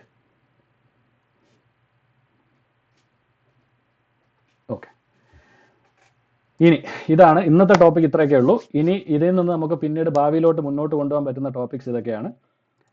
ആദ്യത്തെ പ്രധാനപ്പെട്ട കാര്യം ഡെറ്റ് മാനേജ്മെന്റ്, എങ്ങനെയാണ് കൺസോൾട്ടേഷൻ, അങ്ങനത്തെ ഉള്ള ഓപ്ഷൻസ് എന്തൊക്കെയാണ്, EMI ടാർഗറ്റും ഒക്കെ സെറ്റ് ചെയ്യേണ്ട രീതികൾ എന്തൊക്കെയാണെന്നുള്ളതിനെ പറ്റി നമുക്ക് അടുത്ത വേറൊരു ടോപ്പിക്ക് പറയാം. പിന്നെ ഒന്ന് വരുന്നത് automation of budget and savings. Budget എങ്ങനെ സേവിങ്ങും എങ്ങനെ കണക്കാക്കാം, അതായത് നമ്മൾ പേപ്പറിൽ എഴുതി കൂട്ടി കണക്കാക്കി മനസ്സിലിട്ട് കറക്കുന്നതിന് പകരം എന്തൊക്കെ ടൂൾസ് നമുക്ക് അതിനുവേണ്ടി ഉപയോഗിക്കാം. ഇപ്പം ഞാൻ ഉപയോഗിക്കുന്നത് എക്സലാണ്. എക്സലിൽ സ്പ്രെഡ്ഷീറ്റ് ഉണ്ടാക്കിയിട്ടുണ്ട്. അപ്പോൾ ആ സ്പ്രെഡ്ഷീറ്റിൽ കൃത്യമായിട്ട് ഓരോ മാസത്തെ ഇൻകം ഒക്കെ ഇട്ട് കഴിഞ്ഞാൽ എത്ര സേവിങ്ങിൽ പോകണം, എത്ര ഇതിന് ചിലവിന് പോകണം, എത്ര എന്നൊക്കെ പറഞ്ഞ് ബഡ്ജറ്റ് ഉണ്ടാക്കുന്ന സംഭവമൊക്കെ എൻ്റെ ഉണ്ട്. അതുപോലെ എക്സ്പെക്റ്റഡ് ഓട്ടോമേറ്റഡ് പേയ്മെൻറ്റ്സ് എങ്ങനെ സെറ്റ് ചെയ്യണം എന്നുള്ളതിനെ പറ്റിയിട്ടൊക്കെ പിന്നീട് ഒരു ടോപ്പിക്ക് വരും. അടുത്തത് വരുന്നത് വീട് വാങ്ങാൻ അല്ലെങ്കിൽ വീട് വെക്കാൻ എങ്ങനെ പ്ലാൻ ചെയ്യണം എന്നുള്ളത്. നമ്മളിൽ പലർക്കും ഇത് കുറച്ച് ലേറ്റ് ആയിട്ടുള്ളൊരു ടോപ്പിക്കാണ്, but at least you can teach your children എങ്ങനെയാണ് ഇത് ചെയ്യേണ്ടതെന്നുള്ളത്. പിന്നെ പെർമനൻറ്റ് ഇൻഷുറൻസ്, അതുപോലെ ഇൻഷുറൻസ് എന്നുള്ളതിനെ പറ്റി ജനറലി ഒരു ടോപ്പിക്ക് വേറെ എടുക്കുന്നുണ്ടാവും. അപ്പോൾ ഇത്രയാണ് ഇന്നത്തെ പ്രസൻറ്റേഷൻ. ഇത് നിർത്തുന്നതിന് മുമ്പ് നിങ്ങളോട് ഫൈനലി ആദ്യം പറഞ്ഞൊരു കാര്യം ഒന്നുകൂടെ ഞാൻ പറയുകയാണ്, ഓർമ്മിപ്പിക്കുകയാണ്. ഇത് നിങ്ങളുടെ പണമാണ്, നിങ്ങളുണ്ടാക്കിയ കാശാണ്. അതിൽ ഏറ്റവും പ്രധാനപ്പെട്ട അവകാശികൾ നിങ്ങൾ തന്നെയാണ്. അത് മനസ്സിൽ ഉറപ്പിച്ച് ഇന്ന് ഇവിടെ നിന്ന് പോവുക. ഇന്ന് തന്നെ നിങ്ങൾ കൃത്യമായിട്ട് നിങ്ങളുടെ ബഡ്ജറ്റ് എഴുതി ഉണ്ടാക്കുക. ബഡ്ജറ്റ് അനുസരിച്ച് നിങ്ങളുടെ നീഡ്സ് വളരെ കൂടുതലാണ്, 50%, നിങ്ങളുടെ ഇൻകത്തിൻ്റെ 50%-നേക്കാൾ കൂടുതലാണെന്ന് കണ്ടു കഴിഞ്ഞാൽ നിങ്ങളുടെ വാണ്ട്സ് കുറച്ച് അത് അഡ്ജസ്റ്റ് ചെയ്യാൻ പറ്റുമോ എന്ന് നോക്കുക. അതിലും പറ്റുന്നില്ല, നിങ്ങളുടെ സേവിങ്സ് എന്ന് പറഞ്ഞ 20%-ലേക്ക് നിങ്ങളുടെ നീഡ്സ് കയറുന്നുണ്ട് എന്ന് കണ്ടാൽ അടുത്ത സ്റ്റെപ്പ് ആലോചിക്കുക. നിങ്ങൾ എങ്ങനെയാണ് ഇൻകം കൂട്ടാൻ പറ്റുക എന്ന് ആലോചിച്ച് അതിലേക്കുള്ള മാർഗ്ഗങ്ങൾ എടുക്കുക. അടുത്ത സേവിങ്സിനുള്ള അക്കൗണ്ട് സ്റ്റാർട്ട് ചെയ്യുക, ഓട്ടോ പേയ്മെൻറ്റ്സ് സെറ്റ് ചെയ്യുക. ഇതാണ് നിങ്ങൾ അത്യാവശ്യം ചെയ്യേണ്ടത്. ഇത് നിങ്ങളുടെ മനസ്സിലേക്ക് വയ്ക്കുക. ഇനി നിങ്ങൾക്ക് ക്വസ്റ്റ്യൻസിലോട്ട് കടക്കാം.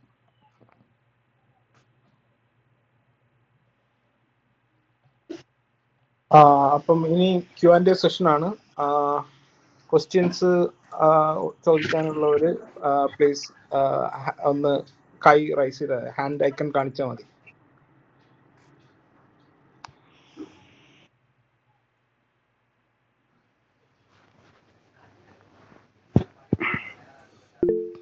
Okay, Arjun Das please.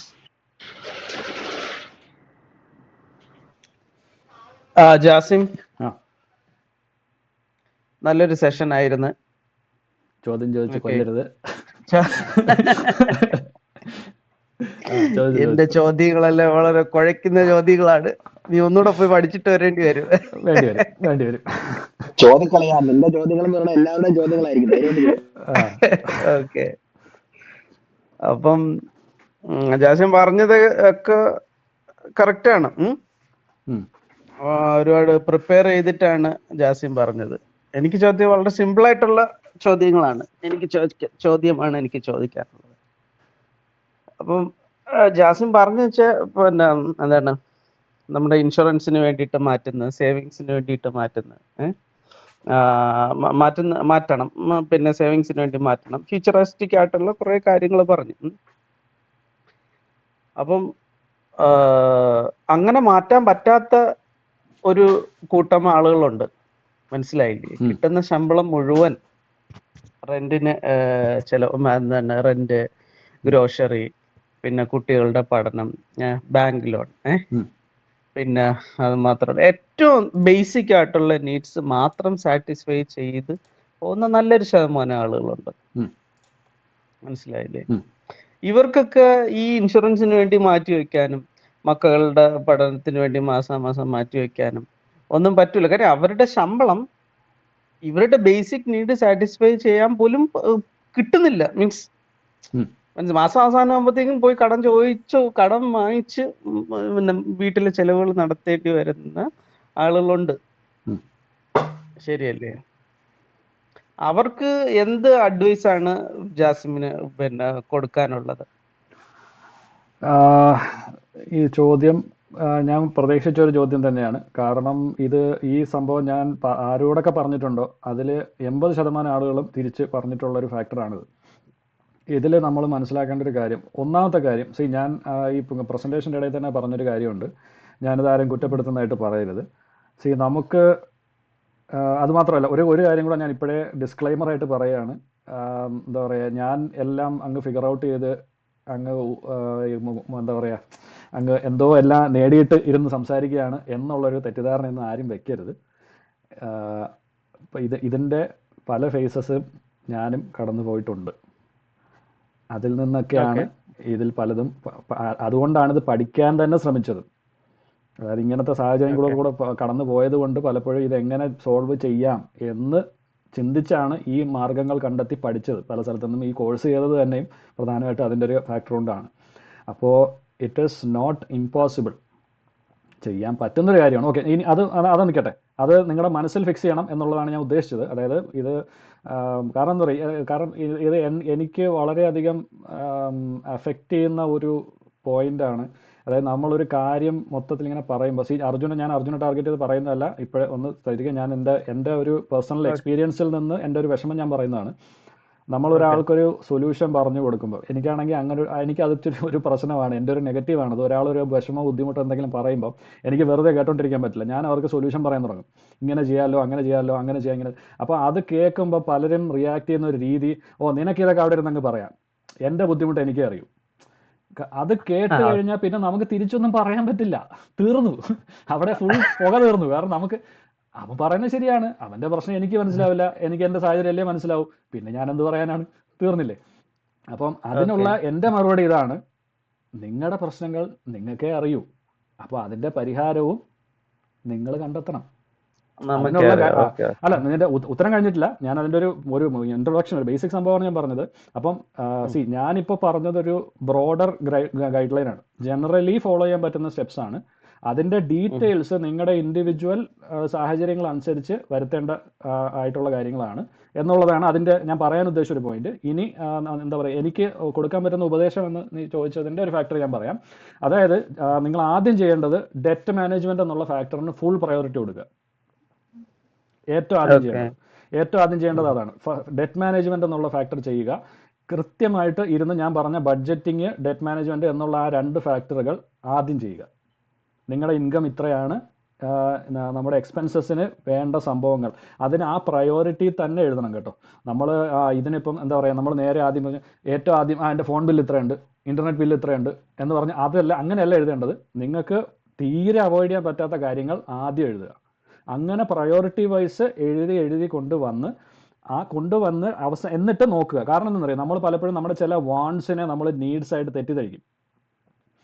അങ്ങനെ ഒരു ഫാക്ടർ ഉണ്ട്. അപ്പോൾ അതുകൊണ്ട് നമ്മൾ എപ്പോഴും പ്രയോറിറ്റീസ് തന്നെ ചെയ്യുക. അതായത് ഏറ്റവും ആദ്യം കിടപ്പാടം എന്നുള്ള ഫാക്ടർ ആദ്യം എഴുതുക, പിന്നെ നമ്മുടെ ഭക്ഷണം അങ്ങനെയുള്ള കാര്യങ്ങൾ രണ്ടാമത് എഴുതുക, അത് കഴിഞ്ഞ് ഇലക്ട്രിസിറ്റി, വെള്ളം എന്നുള്ള ഫാക്ടർ അത് എഴുതുക, പിന്നെ അത് കഴിഞ്ഞ് ഫോണും ഇൻ്റർനെറ്റും എഴുതുക. ഈ രീതിയിൽ അതിനെ അറേഞ്ച് ചെയ്ത്, കാരണം ഈ തിരിച്ചുള്ള ഓർഡറിൽ ആലോചിച്ച് നോക്കിയാൽ മനസ്സിലാക്കും, ഇതിൽ ഏറ്റവും താഴെയുള്ള സാധനങ്ങൾ പലതും നമുക്ക് ഇല്ലാതെയും ജീവിക്കാം. ഇപ്പോഴത്തെ ഒരു ലൈഫ് സ്റ്റൈൽ അനുസരിച്ച് നമ്മൾ ചിന്തിക്കും, അയ്യോ എങ്ങനെ ഇൻ്റർനെറ്റ് ഇല്ലാതെ എങ്ങനെ ജീവിക്കും, ഇങ്ങനെയൊക്കെ നമ്മൾ ചിന്തിക്കും. പക്ഷേ നമ്മൾ നമ്മുടെ സാഹചര്യം കൂടെ മനസ്സിലാക്കിയിട്ട് വേണ്ടേ ജീവിക്കാൻ. നമുക്ക് അതിൽ നിന്ന് മാറണം. ഞാൻ പെർമനൻ്റ്ലി ഇൻ്റർനെറ്റ് കട്ട് ചെയ്യുന്ന കാര്യമോ അല്ലെങ്കിൽ ജീവിതകാലം മുഴുവൻ ഫോൺ കട്ട് ചെയ്ത് ജീവിക്കണമെന്നല്ല പറയുന്നത്. പ്രയോറിറ്റി ഇതാണ്. നമ്മൾ എന്താ പറയുക, നമ്മളിപ്പോൾ എന്താ പറയുക, നമ്മുടെ ബോഡിയുടെ കാര്യങ്ങൾ ചിന്തിക്കുമ്പോൾ ബയോളജിയിൽ പഠിച്ചിട്ടുള്ള ചില കാര്യങ്ങളാണ്. നമ്മുടെ ബോഡിയുടെ ഏറ്റവും ഫസ്റ്റ് പ്രയോറിറ്റി സർവൈവലാണ്, ഇല്ലേ? സർവൈവൽ കഴിഞ്ഞേ ഉള്ളൂ കംഫർട്ടും ലക്ഷറിയും ഒക്കെ. അപ്പോൾ നമ്മുടെ സാമ്പത്തിക നില അത്രയും മോശമാണെങ്കിൽ നമ്മുടെ ഫസ്റ്റ് പ്രയോറിറ്റി എന്ന് പറയുന്നത് അതിൽ നിന്ന് തരണം ചെയ്യുക എന്നുള്ളതാണ്. ആ പ്രയോറിറ്റി കൊടുക്കുക. ഒട്ടും ഒഴിവാക്കാൻ പറ്റാത്ത കാര്യങ്ങൾ, അതായത് basic needs, food, shelter, clothing, ഇത് ആദ്യം, ഇതിന് മാത്രം തുക മാറ്റി വെച്ചുകൊണ്ട് പിന്നീടുള്ളതെല്ലാം അങ്ങനെ ഡെറ്റ് മാനേജ്മെന്റിലേക്ക് മാറ്റുക. ഫസ്റ്റ് ചെയ്യേണ്ട കാര്യം അതാണ്. ഞാൻ ഈ പ്രസന്റേഷനിൽ ഉടനീളം പല സ്ഥലത്തും ഞാൻ പറഞ്ഞൊരു കാര്യമാണ്, മനക്കരുത്ത് വേണം, നമ്മൾ തീരുമാനിച്ച് ഇറങ്ങിയാലേ പറ്റുള്ളൂ, അല്ലാതെ നടക്കത്തില്ല. കാരണം ഈ പറഞ്ഞ ബേസിക് നെസസിറ്റീസിൽ നിന്നുകൊണ്ട് ജീവിക്കുമ്പം നമുക്ക് ഒരുപാട് ബുദ്ധിമുട്ടുകൾ തോന്നും. ഒരുപാട് പേര് നമ്മൾ നേരെ വിരൽ ചൂണ്ടാനുണ്ടാകും, കുറ്റം പറയാനുണ്ടാകും, ഇവൻ എന്ത് ജീവിക്കുന്നതെന്നൊക്കെ പറയാനുണ്ടാകും. പക്ഷേ ഇവരാരും നമ്മളെ സഹായിക്കാൻ വരുന്നവരല്ല. നമ്മുടെ ബുദ്ധിമുട്ട് നമ്മൾക്കേ അറിയൂ. ആ ബുദ്ധിമുട്ടിൽ നിന്ന് ഇറങ്ങണമെങ്കിൽ നമ്മൾ തന്നെ ശ്രമിച്ചേ പറ്റൂ. ഒരു മനുഷ്യനും നമ്മളെ സഹായിക്കാൻ പറ്റില്ല. സഹായിക്കാൻ വരുന്നവർ ഒരിക്കൽ സഹായിക്കും, രണ്ടാമത് തിരിഞ്ഞു കുത്തും. അതെപ്പോഴും മനസ്സിലുണ്ടാവുക. കാരണം നമ്മൾ സഹായം കിട്ടുമ്പോൾ വിചാരിക്കും, എന്ത് നല്ല മനുഷ്യൻ, ഇത്രയും മഹാനുഭാവൻ എന്നെ ഇത്രയും സഹായിച്ചു. പക്ഷേ ഒരാഴ്ചയോ 2 ആഴ്ചയോ കഴിയട്ടെ, പിന്നെ എവിടെയെങ്കിലും ഒരു സ്ഥലത്ത് വെച്ച് നോക്കുമ്പോൾ ആ ഒരു പുച്ഛഭാവത്തോടുള്ള ഒരു സംസാരം കേൾക്കാം. ആരായാലും ഒരു സദസ്സിൽ വെച്ച് കാണുമ്പോഴും നമ്മളെ അവർ മോശക്കാരായിട്ട് തന്നെ പറയും. അതിന് എത്ര വലിയ ആളെന്ന് പറഞ്ഞാലും നമ്മളെ ഒരിക്കൽ സഹായിച്ചിട്ടുണ്ടോ, നമ്മളെ കടം തിരിച്ചു കൊടുത്താൽ പോലും ജീവിതകാലം മുഴുവൻ ഇവൻ എൻ്റെ കയ്യിൽ നിന്ന് സഹായം വാങ്ങിച്ചവനാണ് എന്ന ചിന്ത ഉണ്ടാകും. അവരത് പബ്ലിക്കായിട്ട് പറയുകയും ചെയ്യും. അപ്പോൾ ആ ഒരു അവസ്ഥ നമ്മൾ ഉണ്ടാക്കാനിരിക്കാൻ മാക്സിമം ശ്രമിക്കുക. ഫസ്റ്റ് ചെയ്യേണ്ടത് അതാണ്. ബേസിക് നീഡ്സിലോട്ട് ഒതുക്കി ആ ബേസിക് നീഡ്സിനൊഴികെയുള്ളതെല്ലാം ഡെറ്റ് മാനേജ്മെൻറ്റിലോട്ട് മാറ്റുക. ഡെറ്റ് മാനേജ്മെൻറ്റ് എങ്ങനെ ചെയ്യണമെന്ന് ഞാൻ പറഞ്ഞു. ആ സംഭവം കൃത്യമായിട്ട് കണക്ക് കൂട്ടി ഡെറ്റ് മാനേജ്മെൻറ്റിലോട്ട് മാറ്റുക. ഈ പറഞ്ഞ എന്താ പറയുക, ബേസിക് നീഡ്സ് കഴിഞ്ഞും ഡെറ്റ് മാനേജ്മെൻറ്റിന് മാറ്റിവെച്ച തുകയിൽ നിന്ന് ആ കടം തീരില്ല എന്നുവാണെന്നുണ്ടെങ്കിൽ നമ്മൾ സീരിയസ് ആയിട്ട് നമ്മുടെ വരുമാനം കൂട്ടാനുള്ള മാർഗങ്ങൾ നോക്കണം. അതാണ് പിന്നെ അതായത് നമ്മുടെ ജോലി. അത് ഇത് എനിക്കറിയാം എളുപ്പമുള്ള കാര്യമല്ല. ഒരു ജോലി എന്ന് പറയുന്നത് ഇന്നത്തെ കാലത്ത് വളരെ ബുദ്ധിമുട്ടുള്ള കാര്യമാണ്. നമ്മൾ പലരുടെയും ഔദാര്യത്തിലാണ്, എന്താ പറയുക, ബോസുമാരുടെയും ജോലി തരുന്ന വലിയ മുതലാളിമാരുടെയും ഒക്കെ ഔദാര്യത്തിലാണ്, ശരിയാണ്. പക്ഷേ അതിനും നമ്മൾ ശ്രമിക്കണം. നമുക്ക് അതിന് മറ്റ് മാർഗ്ഗങ്ങൾ തേടേണ്ടതുണ്ടെങ്കിൽ മറ്റ് മാർഗ്ഗങ്ങൾ തേടണം. അതിന് മാർഗ്ഗങ്ങളുണ്ട്. നമുക്ക് പിന്നീട് ഒരു ദിവസം ആ ടോപ്പിക്ക് പിന്നീട് വേറെ ദിവസം സംസാരിക്കാം, ഇൻകത്തിനുള്ള മറ്റ് മാർഗ്ഗങ്ങളെ പറ്റി. അത് എനിക്ക് ഒരു മനസ്സിൽ അങ്ങനെ ഒരു പ്ലാൻ ഉണ്ട്. പക്ഷെ ഞാൻ അത്ര അതിൽ വലിയ സംഭവമായിട്ട് എനിക്ക് തോന്നുന്നില്ല. കുറച്ച് ഐഡിയാസ് എൻ്റെ ഉള്ളൂ. അത് ചിലപ്പോൾ ഒരു ഗ്രൂപ്പ് ഡിസ്കഷൻ ആയിട്ടായിരിക്കും, എൻ്റെ സെഷനായിട്ടായിരിക്കില്ല, ഡിസ്കഷൻ ആയിരിക്കാം. നമുക്ക് നോക്കാം അതിനെപ്പറ്റി. പക്ഷേ അത് സീരിയസ് ആയിട്ട് ചിന്തിക്കണം. അതായത് നമ്മുടെ ഡെറ്റ് മാനേജ്മെൻറ്റ് എന്നുള്ള ഫാക്ടറിലോട്ട് പോലും നമ്മുടെ നീഡ്സ് കഴിഞ്ഞ് എടുക്കാൻ നമ്മുടെ കയ്യിൽ ഇല്ല എന്നുണ്ടെങ്കിൽ നമ്മൾ ഇൻകം ഇൻക്രീസ് ചെയ്യാനുള്ള മാർഗം കാര്യമായിട്ട് ശ്രമിക്കുക. അതാണ് ചെയ്യേണ്ട കാര്യം. വൺസ് ഡെറ്റ് ഒരുവിധം മാനേജ് ആവുന്നു എന്ന് കണ്ടു കഴിഞ്ഞാൽ പിന്നെ ആണ് നമ്മൾ സേവിങ്സ് എന്നുള്ള ഫാക്ടറിലോട്ട്, ഈ ഡെറ്റ് മാനേജ്മെൻറ്റിന് വേണ്ടി നമ്മൾ മാറ്റിയ തുകയിൽ നിന്ന് കുറേശ്ശെ തിരിച്ച് പിടിച്ച് സേവിങ്സിലോട്ട് പിടിക്കുക. വൺസ് ആ സേവിങ്ങും ഒരു ലെവലാവുന്നുണ്ട്, നമുക്ക് സേവിങ്ങിനും വരുന്നു എന്ന് കണ്ടു കഴിഞ്ഞാൽ പിന്നീട് നമ്മളെ ഇൻകം കൂടുന്നതിനെ നമ്മുടെ ഈ നീഡ്സിൽ നിന്ന് മാറ്റി ബോൺസിലോട്ടും കൂടെ പതുക്കെ കയറ്റിക്കൊണ്ടുവരിക. ഇത് എഴുതി തന്നെ കണക്കാക്കണം. ഓരോ മാസവും കൃത്യമായിട്ട് ഇത് എഴുതി ചെയ്യണം. ഈ മാസം ഇത്ര ഇൻകം, ഇതിൽ ഇത്ര എമൗണ്ട് ഇന്ന റെൻറ്റിന്, ഇത്ര എമൗണ്ട് ഇതിന് ഫുഡിനും ഗ്രോസറീസും, ഇത്ര കാര്യങ്ങൾ ഇതിന്. ഗ്രോസറീസ് എന്ന് പറയുമ്പോൾ തന്നെ അതിൻ്റെ ഉള്ളിൽ തന്നെ നിങ്ങൾക്ക് കുറയ്ക്കാൻ പറ്റും. അതായത് ഇപ്പോൾ നമ്മൾ പുറത്തുനിന്ന് ആഹാരം കഴിക്കുന്നത് നല്ല ചിലവാണ്, പാക്കറ്റ് സാധനങ്ങൾക്ക് വില കൂടുതലാണ്. അതിന് പകരം നമ്മൾ സ്വന്തമായി വീട്ടിൽ കുക്ക് ചെയ്താൽ അത്രത്തോളം ലാഭം ആകും. ഞാനിവിടെ ഒറ്റയ്ക്കാണ് താമസിക്കുന്നത്, ഇവിടെ ഉണ്ടാക്കി തരാനൊന്നും ആരുമില്ല. എന്നാലും ഞാൻ കുക്ക് ചെയ്ത് തന്നെയാണ് കഴിക്കുന്നത്. കുക്ക് ചെയ്യുന്നത് വളരെ ഗംഭീരമായിട്ട് ബിരിയാണിയും സംഭവമൊന്നും ആയിരിക്കില്ല, പക്ഷേ ന്യൂട്രീഷൻ ഉണ്ട്, ടേസ്റ്റ് ഉണ്ട്, വിശപ്പ് മാറും, മതി, അത് നടക്കുന്നുണ്ട്. അപ്പോൾ അത് കറക്റ്റായിട്ട് അങ്ങ് നടക്കും. അപ്പോൾ അങ്ങനെയുള്ള ചെറിയ കാര്യങ്ങളും ഉണ്ട്. അപ്പോൾ നമ്മൾ ഗ്രോസറി, ഫുഡ്, എന്താ ഷെൽട്ടർ, ക്ലോതിങ് എന്ന് പറയുന്ന ബേസിക് നീഡ്സ് എന്ന് പറഞ്ഞാൽ പോലും അതിലും നമ്മൾ ശ്രദ്ധിച്ചില്ലെങ്കിൽ ലക്ഷറിയിൽ പോകും. ക്ലോതിങ് എന്ന് പറയുന്നതും നമുക്ക് വേണമെങ്കിൽ ആഴ്ചയ്ക്ക് പോയി തുണി എടുക്കാം. അത് ഷെൽട്ടർ ആണല്ലോ, ബേസിക് നീഡ് അല്ലേ, അല്ല ക്ലോത്തിങ് അല്ലേ, ബേസിക് നീഡാണ്. നമുക്ക് വേണമെങ്കിൽ ഡ്രസ്സ് എടുക്കാം, ആഴ്ചയ്ക്ക് ഡ്രസ്സ് എടുക്കാം. പക്ഷേ അത് ലക്ഷറിയാണ്, ആഴ്ചയ്ക്ക് ഡ്രസ്സ് എടുക്കേണ്ട കാര്യമില്ല. ഞാനീ പറയുമ്പോഴും ഞാൻ വീണ്ടും ഒന്നുകൂടെ ഓർമ്മിപ്പിക്കുകയാണ്, നിങ്ങൾ ജീവിതകാലം മുഴുവൻ പിശുക്കി ജീവിക്കണം, അല്ലെങ്കിൽ ഡ്രസ്സ് എടുക്കരുത്, നിങ്ങൾ പുറത്തുനിന്ന് ഭക്ഷണം കഴിക്കരുത് അല്ല പറഞ്ഞത്. നമ്മുടെ സാഹചര്യം ഫിനാൻഷ്യലി അത്രയ്ക്ക് ടൈറ്റ് ആണെങ്കിൽ അതിൽ നിന്ന് കരകയറാൻ വേണ്ടി ഉള്ള താൽക്കാലികമായ അഡ്ജസ്റ്റ്മെന്റ്സ് ആണ് ഞാൻ പറയുന്നത്. അല്ലാതെ എന്തിന് നിങ്ങൾ ലക്ഷറിക്ക് പോകണം, നിങ്ങളത് ഉപയോഗിക്കേണ്ട കാര്യമില്ല, നിങ്ങൾ ഇങ്ങനെ ജീവിച്ചാൽ പോരെ എന്ന് പറയുകയല്ല ഞാൻ ചെയ്യുന്നത്. നമ്മുടെ സാഹചര്യം മനസ്സിലാക്കി അതിനനുസരിച്ച് ഇങ്ങനത്തെ അഡ്ജസ്റ്റ്മെന്റ്സ് ചെയ്ത് നമ്മുടെ ഫിനാൻഷ്യൽ സിറ്റുവേഷൻ മെച്ചപ്പെടുമ്പോൾ അതിനനുസരിച്ച് നമുക്ക് മാറ്റങ്ങൾ കൊണ്ടുവരാം. നമുക്ക് കൂടുതൽ ബെറ്റർ ആയിട്ടുള്ള കാര്യങ്ങളിലോട്ട് നമുക്ക് മാറാൻ പറ്റും. പക്ഷേ അത് ചെയ്യാതെ നമ്മളിപ്പം എന്താ പറയുക, ഒരു കൺട്രോളും ഇല്ലാതെ നമ്മൾ ലക്ഷറി ആയിട്ട് വയ്ക്കുക എന്ന് പറഞ്ഞു കഴിഞ്ഞാൽ ഈ വണ്ടി കൊണ്ടുവരടുത്ത് ബ്രേക്ക് ഡൗൺ ആവും, നമ്മൾ വഴിയിലാവും. അതാ പ്രശ്നം.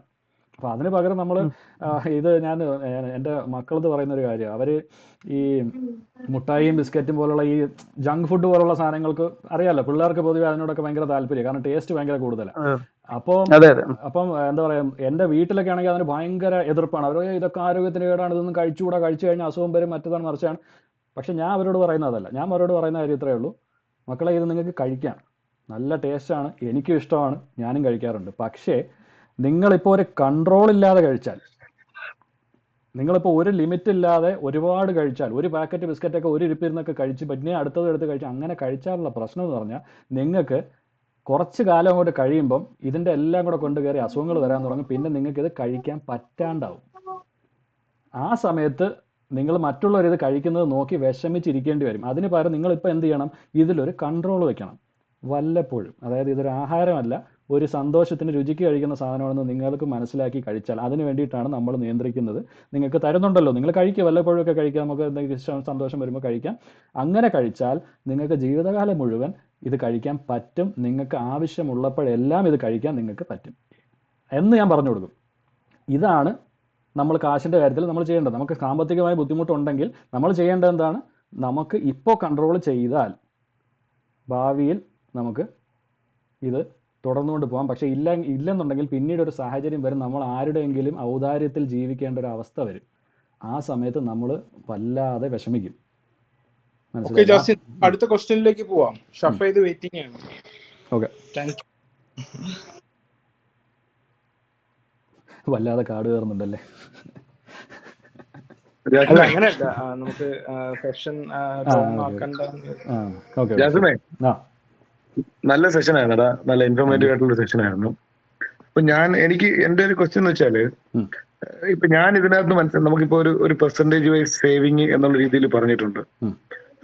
ജാസിം അർജുന്റെ ക്വസ്റ്റ്യനെ കണക്ട് ചെയ്തുകൊണ്ടുള്ള എന്റെ ക്വസ്റ്റ്യൻ, അതായത് ഇപ്പൊ എനിക്ക് സേവിങ്സ് ഒന്നും പറ്റുന്നില്ല, ഒരു സേവിങ്സും പറ്റുന്നില്ല എന്നുണ്ടെങ്കിൽ മിനിമം നമ്മൾ ചെയ്തിരിക്കേണ്ട കാര്യമായിട്ട് ഞാൻ മനസ്സിലാക്കിയത് നമ്മൾ ഇന്നത്തെ സെക്ഷനകത്തുനിന്ന്, നമ്മൾ അറ്റ്ലീസ്റ്റ് ഒരു ഇൻഷുറൻസ് എടുത്തിരിക്കണം എന്നുള്ളതാണ്. കാര്യം നമ്മളില്ലെങ്കിലും ഈ പറയുന്ന ഇൻകം ഉണ്ടാവണം എന്നുള്ളതാണ് ഞാൻ ഇതിനകത്ത് മനസ്സിലാക്കിയത്. ഇൻഷുറൻസ് വേണമെന്നുള്ളതാണ് ഏറ്റവും മിനിമം ആയിട്ടുള്ള ഒരു റിക്വയർമെന്റ്. ജാസിമിന് ഇതിനകത്ത് ഏറ്റവും മിനിമൽ ആയിട്ടുള്ള റിക്വയർമെന്റ് എന്താണെന്നൊന്ന് അഡ്വൈസ് ചെയ്യാമോ?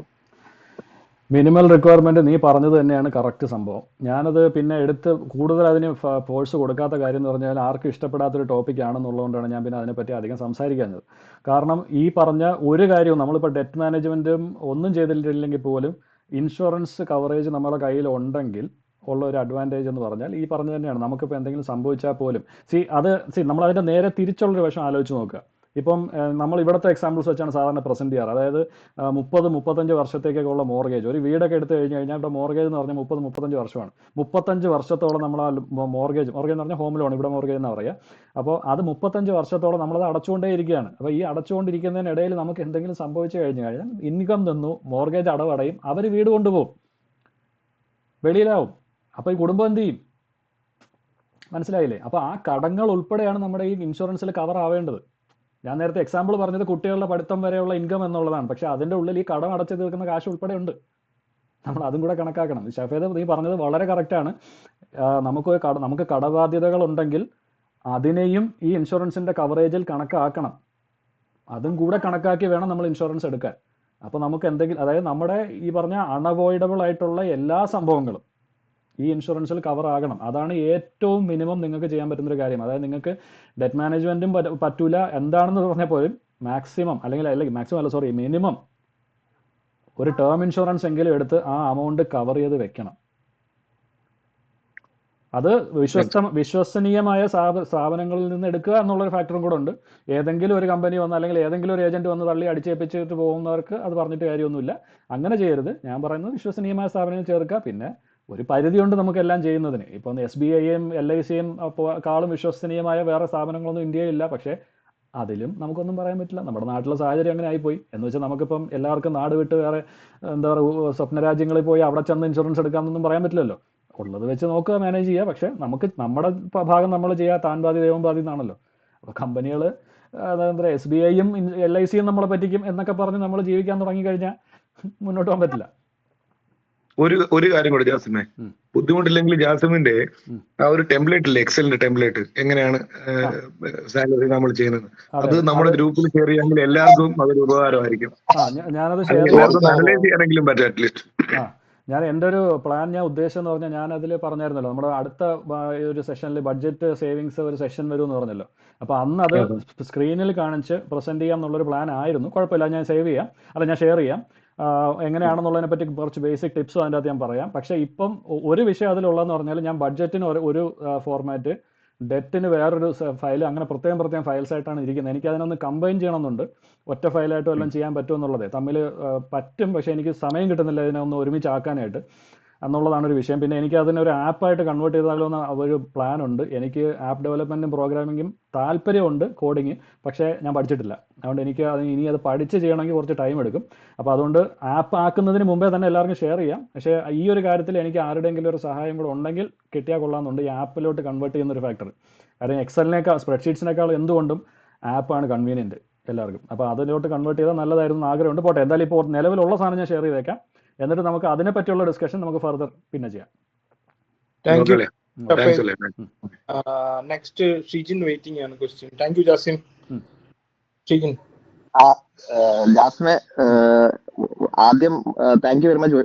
ഒരുപാട് എന്താണ് ഇൻസൈറ്റ്സ് ഏറ്റവും ഇമ്പോർട്ടന്റ് ആയിട്ടുള്ള കാര്യം, ഞാനും എനിക്കും ഒരുപാട് എന്താണ് ഫൈനാൻഷ്യൽ ക്രൈസിസിലൂടെ കടന്നു പോയിക്കൊണ്ടിരുന്നു എന്ന് പറയാൻ പറ്റില്ല, പോയിക്കൊണ്ടിരിക്കുന്ന ഒരാളാണ്.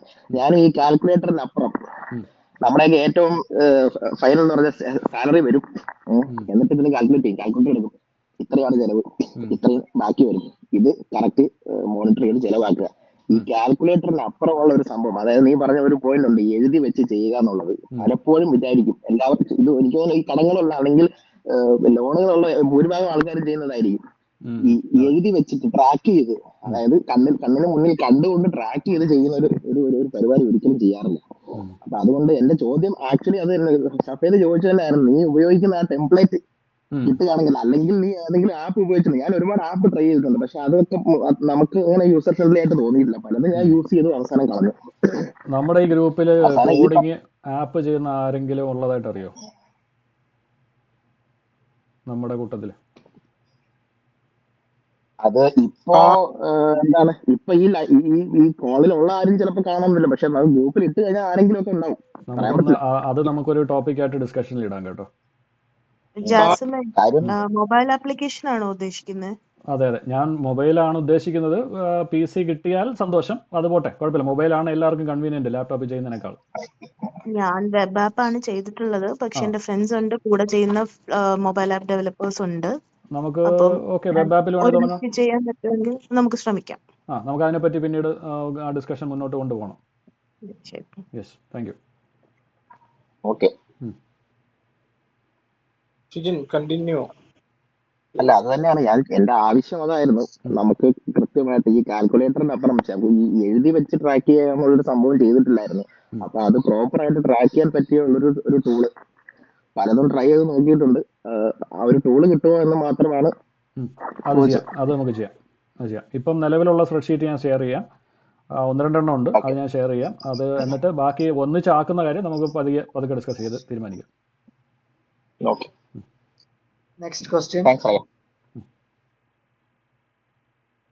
ക്വസ്റ്റ്യൻസ് ഉണ്ടോ അടുത്തത്? വേറെ ആരെയും ക്വസ്റ്റ്യൻസ് ഉള്ളതായിട്ട് തോന്നുന്നില്ല. ഒരു പോയിന്റ് കൂടെ, ഒരു മിനിറ്റ് പ്ലീസ്. ഓക്കെ, ഒരു ഫൈനൽ ഒരു പോയിന്റ് ഉണ്ട്. വിട്ടുപോയല്ലോ, ഒരു മിനിറ്റ്. പക്ഷേ അതിനിടയ്ക്ക് ഒരു കോൾ വന്നപ്പോൾ ശ്രദ്ധ പോയി, ഡിസ്ട്രാക്റ്റഡായി. പോട്ടെ, അത് ഇനി എപ്പോഴാന്ന് വെച്ചാൽ ഓർക്കുമ്പോൾ ഞാൻ പറയാം. അത് വിട്ടുപോയി. കറക്റ്റ് ടൈമിലൊരു ഗ്രൂപ്പിൽ. ഓക്കെ. അപ്പോൾ നമ്മുടെ ഈ സെഷൻ എല്ലാവർക്കും ഉപകാരപ്പെട്ടു എന്നാണ് വിശ്വസിക്കുന്നത്. സന്തോഷമുണ്ട്. നമുക്ക് ഭാവിയിൽ ഇതൊരു വളരെ ഗംഭീര സെഷൻ ആയിരുന്നു. Very informatives. Out of thanks പറയാനായിട്ട് സുലാദിനെ ഒന്ന് വിളിച്ചോട്ടെ. ഓക്കെ, ആയിക്കോട്ടെ. അതിൻ്റെയൊക്കെ ആവശ്യമുണ്ടെന്ന് എനിക്ക് പേഴ്സണലി തോന്നുന്നില്ല, പക്ഷെ എന്നാലും ഇതിന്റെ ഒരു ഫോർമാറ്റ് അങ്ങനെ ആയതുകൊണ്ട് ഓക്കെ. സമ്പാദ്യത്തെ പറ്റിയും സേവിങ്സ്, ഡെറ്റ് മാനേജ്മെന്റിനെ പറ്റിയൊക്കെ ഒരുപാട് പുതിയ അറിവുകൾ ജാസിം നമുക്ക് തന്നു. Thank you a lot Jasim. പിന്നെ നമുക്കറിയാം, വീക്കെൻഡ് ആകുമ്പോൾ നമുക്കെല്ലാവർക്കും ഒരുപാട് പേഴ്സണൽ കാര്യങ്ങൾ ഉണ്ടാവും, പേഴ്സണൽ പരിപാടികൾ ഉണ്ടാവും. അതൊക്കെ മാറ്റി വെച്ച് കുറച്ചു നേരം നമ്മുടെ ഈ സെഷന് വരണമെന്ന് ഓരോരുത്തർക്ക് റിക്വസ്റ്റ് ചെയ്തപ്പോൾ അതിന്റെ സെൻസിലെടുത്ത് വന്ന എല്ലാ കൂട്ടുകാർക്കും ജാസിമിന്റെ പേരിലും ഇല്ലോളം അറിവ് ടീമിന്റെ പേരിലും അകമറിഞ്ഞ നന്ദിയും ആത്മാർത്ഥമായ സ്നേഹവും അറിയിക്കുന്നു. Thank you all. നിങ്ങളുടെ ഈ സപ്പോർട്ടും ഇനിയും ഉണ്ടാവുമെന്ന് പ്രതീക്ഷിക്കുന്നു. നമ്മുടെ അടുത്ത സെഷൻ സെപ്റ്റംബർ 7-നാണ്. അത് ചെയ്യുന്നത് ലിതിൻ CD ആണ്. ഒരു മിനിറ്റ് സുലാദ്, ഒരു സെക്കൻഡ്. ഞാൻ ഒരു കാര്യം ചെയ്തോട്ടെ.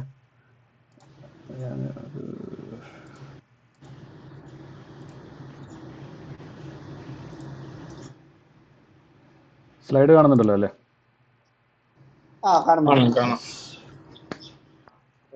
അപ്പോൾ നമ്മുടെ നെക്സ്റ്റ് സെഷന്റെ പോസ്റ്റർ ആണിത്. സ്റ്റോറി ഓഫ് ലോഗോസ് സെപ്റ്റംബർ 7-നാണ്. നിങ്ങൾ എല്ലാവരും ഇപ്പോൾ തന്നെ നിങ്ങളുടെ കലണ്ടറിൽ നോട്ട് ചെയ്ത് വെക്കണം. അടുത്ത സെഷനിൽ നിങ്ങൾ എല്ലാവരെയും കാണാൻ കഴിയുമെന്ന് ആത്മാർത്ഥമായി വിശ്വസിക്കുന്നു. എല്ലാവർക്കും ശുഭരാത്രി. നന്ദി. ഓക്കെ, അടിപൊളി. സുലാദേ, നമ്മുടെ ടീച്ചേഴ്സ് രണ്ട് ശ്രീയ ടീച്ചറും ലെറീസ ടീച്ചറും അവരുടെ ഫീഡ്ബാക്ക് കേട്ടാൽ അത് ജാസിമിന് വലിയൊരു പ്രചോദനമായിരിക്കും. നമ്മളെ പഠിപ്പിച്ച ടീച്ചേഴ്സ് അല്ലേ? ടീച്ചേഴ്സ് പറഞ്ഞോളൂ. Teachers Jasim, wonderful session. Okay, ഞാൻ നിങ്ങളെയൊക്കെ ഇത്രയും വർഷങ്ങൾക്ക് ശേഷമാണ് ഇപ്പോൾ ഇങ്ങനെ seeing you students in these roles. It's wonderful actually. പിന്നെ എനിക്ക് ഇത് ജാസിമിന്റെ അടുത്ത് ചോദിച്ചാൽ ശരിയാവൂന്ന് എനിക്കറിയില്ല. ഈ ബാങ്കില് ഒരു ഇതുണ്ട്, ഓട്ടോ സ്വീപ്പ് എന്നും പറഞ്ഞിട്ട്, വേർ യു ഗെറ്റ് സേവിങ്സ് അക്കൗണ്ട്സിന് നമുക്കൊരു 5% ഒക്കെ നമുക്ക് ഇൻട്രസ്റ്റ് കിട്ടും എന്നുള്ളത്. But the banks don't tell us that, and even when we ask they are hesitant to say something. അപ്പോൾ അതും കൂടെ ഒന്ന്, is it mandatory that all the banks should give it to us? No, mandatory alla. If you request, they are supposed to give it to us. അത് അവർ ചെയ്യുന്നില്ല. അത് ശരിയാണ് മാം. കാരണം മാം പറഞ്ഞ ഒരു ഫാക്ടർ, അതിനൊരു എന്താ പറയുക, ഒരു ബ്രോഡർ ആയിട്ടുള്ളൊരു റീസൺ അതിനകത്തുള്ളത് നമ്മുടെ സൊസൈറ്റിയുടെ ഒരു പ്രശ്നമാണ്.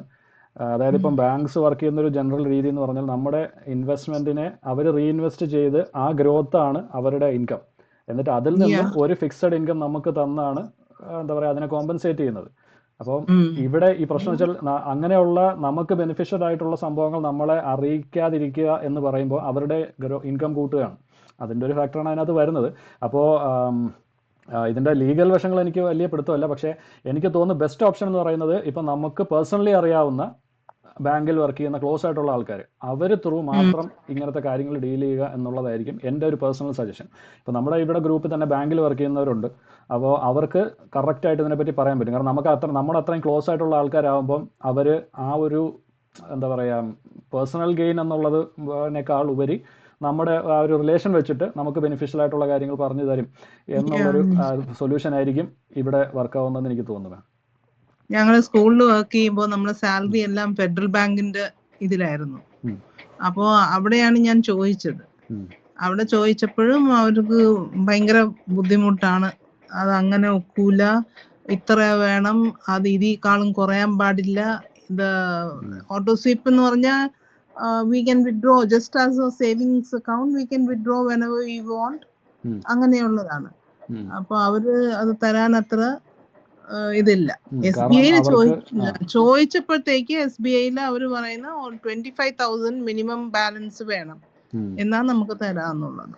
സോ അതും ഒരു ഇൻട്രസ്റ്റ് നമുക്ക് കൂടുതൽ കിട്ടും. സേവിങ്സ് ബാങ്ക് അക്കൗണ്ടിലെ സേവിങ്സ് അക്കൗണ്ടില് വിൽ ഗെറ്റ് മോർ. ഇതിന്റെ ഇങ്ങനെ വെറുതെ ഒന്ന് പറഞ്ഞേ ഉള്ളൂ. അല്ല, അതൊരു നല്ല ഇൻഫർമേഷൻ ആണ്. നല്ല ഇൻഫർമേഷൻ ആണ്. അതൊരു നല്ല ഇൻഫർമേഷൻ ആണ്. കാരണം അതിപ്പം അതറിയാത്തവരുണ്ടാവുമല്ലോ ഇതിനകത്ത്. അവർക്കും അതിങ്ങനെ ഒരു ഓപ്ഷൻ ഉണ്ടെന്ന് മനസ്സിലാവുമല്ലോ. ഒരുപാട് പേര് അങ്ങനെ ഒന്നും ചോദിക്കുന്നില്ല അവരുടെ അടുത്ത്. But they are suppose to give it to us എന്നുള്ളതാണ്. അത് ഈ പറഞ്ഞ എംപ്ലോയീസിന് അങ്ങനെ ഒരു ഓപ്ഷൻ ഉണ്ടെങ്കിൽ പോലും ഇവരെ മാനേജേഴ്സ് അവരെ എംപ്ലോയീസിനോട് തന്നെ പറയും, നിങ്ങൾ അതിനെപ്പറ്റി അധികം വിട്ട് പറയണ്ട എന്നൊക്കെയുള്ള രീതിയിൽ ഇൻസ്ട്രക്ഷൻസ് കൊടുക്കും. അത് നമ്മുടെ നാട്ടിൽ പൊതുവേ അങ്ങനെയാണല്ലോ എല്ലാ കാര്യത്തിലും. കാരണം കമ്പനിക്ക് പ്രോഫിറ്റ് ഉണ്ടാക്കുക എന്നുള്ളത് മാത്രമാണ് പ്രയോറിറ്റി. അപ്പം ഫിനാൻഷ്യൽ ഇൻസ്റ്റിറ്റ്യൂഷൻസും അങ്ങനെ തന്നെയാണ്. അപ്പോൾ അതിനെ ബൈപ്പാസ് ചെയ്യാനുള്ള ഒരേ ഒരു മാർഗം പേഴ്സണലി അറിയാവുന്ന ആളുകളായിട്ട് അതിനെ കണക്ട് ചെയ്യുക എന്നുള്ളത് മാത്രമാണ്. Anyway, your session was wonderful. Thank you. Okay then. Thank you. Okay, bye all of you. Bye. Okay. Sreeja teacher ഉണ്ടോ? കേൾക്കാമോ ടീച്ചർക്ക്? ഉണ്ട്.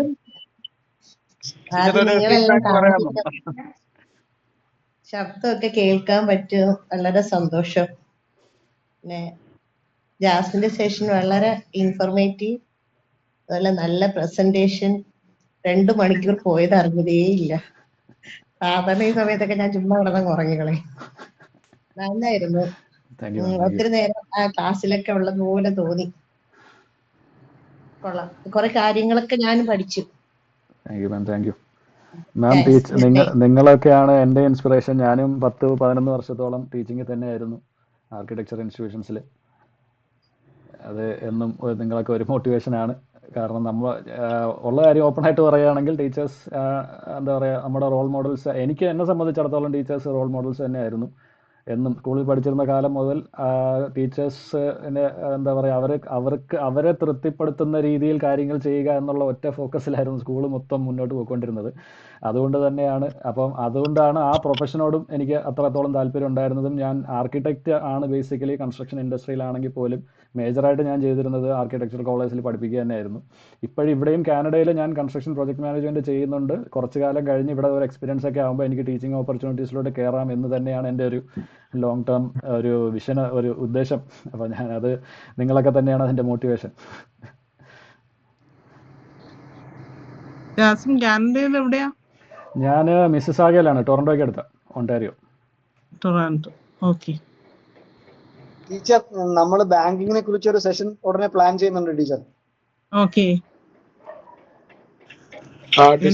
വേറെ ഒരു ഗ്രൂപ്പും ചെയ്യാത്തത് നിങ്ങൾ ചെയ്യുന്നുണ്ടല്ലോ. We are happy. Bank manager തന്നെയാണ് ചെയ്യുന്നത്. ആര്? ബാങ്ക് മാനേജർ തന്നെയാണ് ചെയ്യുന്നത് ബാങ്കിങ്ങിന്റെ സെഷൻ. റസ്നയാണ് ചെയ്യുന്നത്. റസ്നയോ?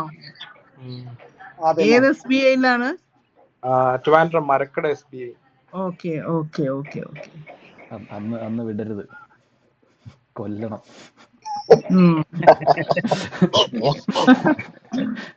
Okay then bye all of you. എനിക്കിവിടെ ഒരാള് ബഹളം വെക്കുന്നുണ്ട്. My mother.